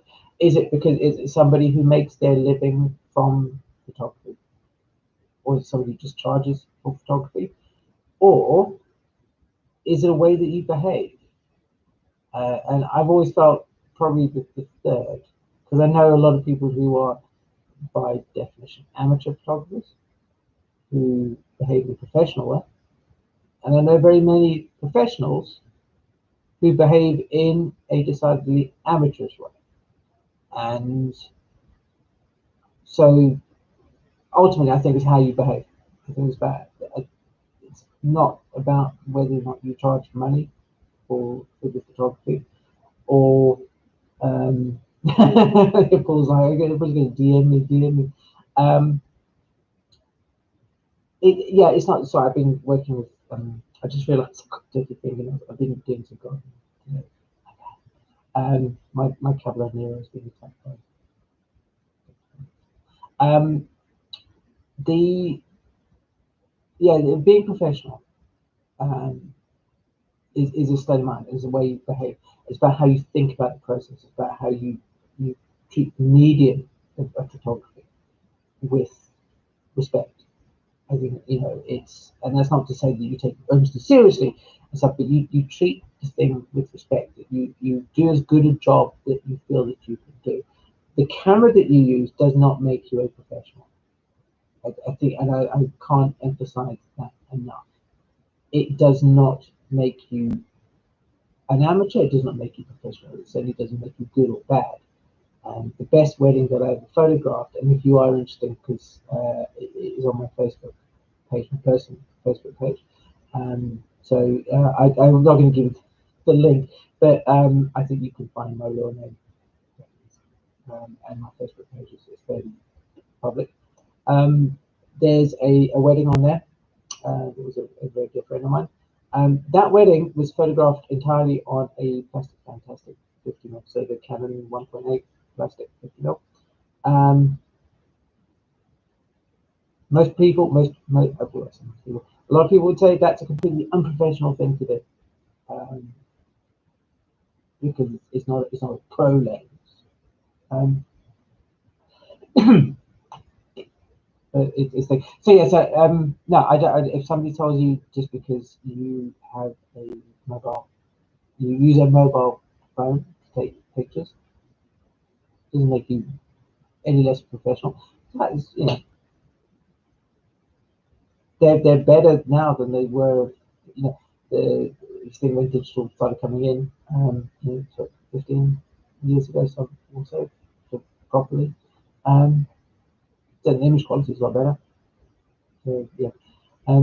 So there you go. I hope that answered answered answered your question. Yeah, it's DGH. Actually, yeah. It's interesting. I love the conversations going talking about all sorts of things like that. How do portraits studios survive in the area of something? Well, this is interesting because I just closed mine, but it wasn't because of selfies. And I will get into it in an actual video, so I won't go too much into depth on it now. But people do actually want to put a picture of themselves up on the wall. That is the thing, and they don't necessarily want to put a selfie. Certainly, I don't. In fact, I got a friend of mine to photograph my family, and he did a very good job. And it was interesting to be on the other side of the camera and to go through the whole process. But portrait studios, if you're thinking about sort of making money and what have you, some of them do very well. There are still many studios and I know personally, at least just without even thinking about it, who are doing, uh, 7 figures easily. Yeah, they have struggled the last 18 months, like everybody. But prior to all of that, yeah, it's fine. It's so often a lot of people I think who struggle at business will try and find the blame elsewhere. Um, I won't say that I was ever a fantastic photographer nor a fantastic marketer in my studio, but it's still good. Yeah, reasonable money that certainly kept me alive. Yeah, kept roof over my head, kept bills paid. I don't live I live in a very rural area. It's just how you present things. I think the biggest challenge that the people have got something in portrait studio songs is that the ground has shifted under them a little bit, and and the modern psyche, the way the modern family thinks about itself, has changed, and photography marketing hasn't evolved with it. Photography marketing now is still the same as it was when daguerreotype studios opened. Certainly family portrait studios for most of them. Nothing has changed. The names the names have been changed to protect the innocent. It's it is just photographers. There's been a shift in the way that people take on board marketing, and photographers just haven't adapted how they change their strategies about marketing, and instead have looked to blame something else, to blame digital, to blame selfies, to blame cell phones, because they're using techniques to try and sell things um, that you can read. There's a For those of you in America, you may have heard of Gittings' portraiture, and the original Gittings guy writes a story, a original autobiography about his start, and he talked about the stuff that in the depression, going from town to town in his old jalopy, taking pictures on spec, and that's basically what happens today, and nothing has changed. So what's happening is I think just people have they're not tapping into the way that modern people sort of think and see it, and they're just kind of like, hey, get these memories now before they're too late. because they're gone, they'll be grown up and out the door, and they're not speaking to the mother. They're not pressing the right buttons, which sounds manipulative, but they're just not. They're not speaking to the mother. They're talking at her, which is one of those sort of things. So I've realized I've been now sitting here talking for 2 hours and 10 minutes, and I have to say that I was really worried before I started this. I was like, what am I gonna talk about? And if talking about portrait studios, if you want to be a successful portrait photographer, I know most people actually on TP are not really kind of interested in getting into photography as a job. This is the one thing that I wish that I had been taught at photo school, is to communicate with people, to just chat, to get them to open up. And if you are a portrait photographer or into documentary or any of that sort of stuff, talk to people. Just talk to them about anything. Find something that they're interested in and talk to them about it, because they will open up to you and they will show themselves. And if you are a portrait photographer, you should spend most of your time doing this. I've been talking to a screen, and it's weird because the webcam's up there, but I'm looking at my eyes here, so I've probably spent the entire looking down like this. But this is the thing. I've had a conversation with the screen. Obviously, you guys are all there, and I love it, and it feels like you're here. But that's because we're all like a big family, which is awesome. No, it's fine. Women's workshop. So is it Women's Work Production Company? Sorry, yeah. So Women's Workshops. Women's Workshop Production. No. Absolutely fine. And it's something. It's interesting because I am going to touch on it in a video. So I thought it's nice to kind of work through some ideas. But it is a thing. It's a bit talking. Within any photography, if you deal with people in any sort of way, talk to them, get to know them, make them feel like you are listening, that you see them, that you understand who they are, and they look straight to the legs. Yeah, you out there, that one, talk to them, right? Talk to them. Just connect. Just we're all humans. No, it's not a long pretentious use. We should see someone else. Anyway, ladies, gents, it has been it's been absolutely fantastic, and I thank you ever so much for for being here. There's one last question. I see Alex's before we it's we're tied up with all this. How to evaluate your own skills properly and find areas to improve. It's really how to find you're going to know if you look at one of your pictures, you're going to sit there and go, I don't like this or I don't like that.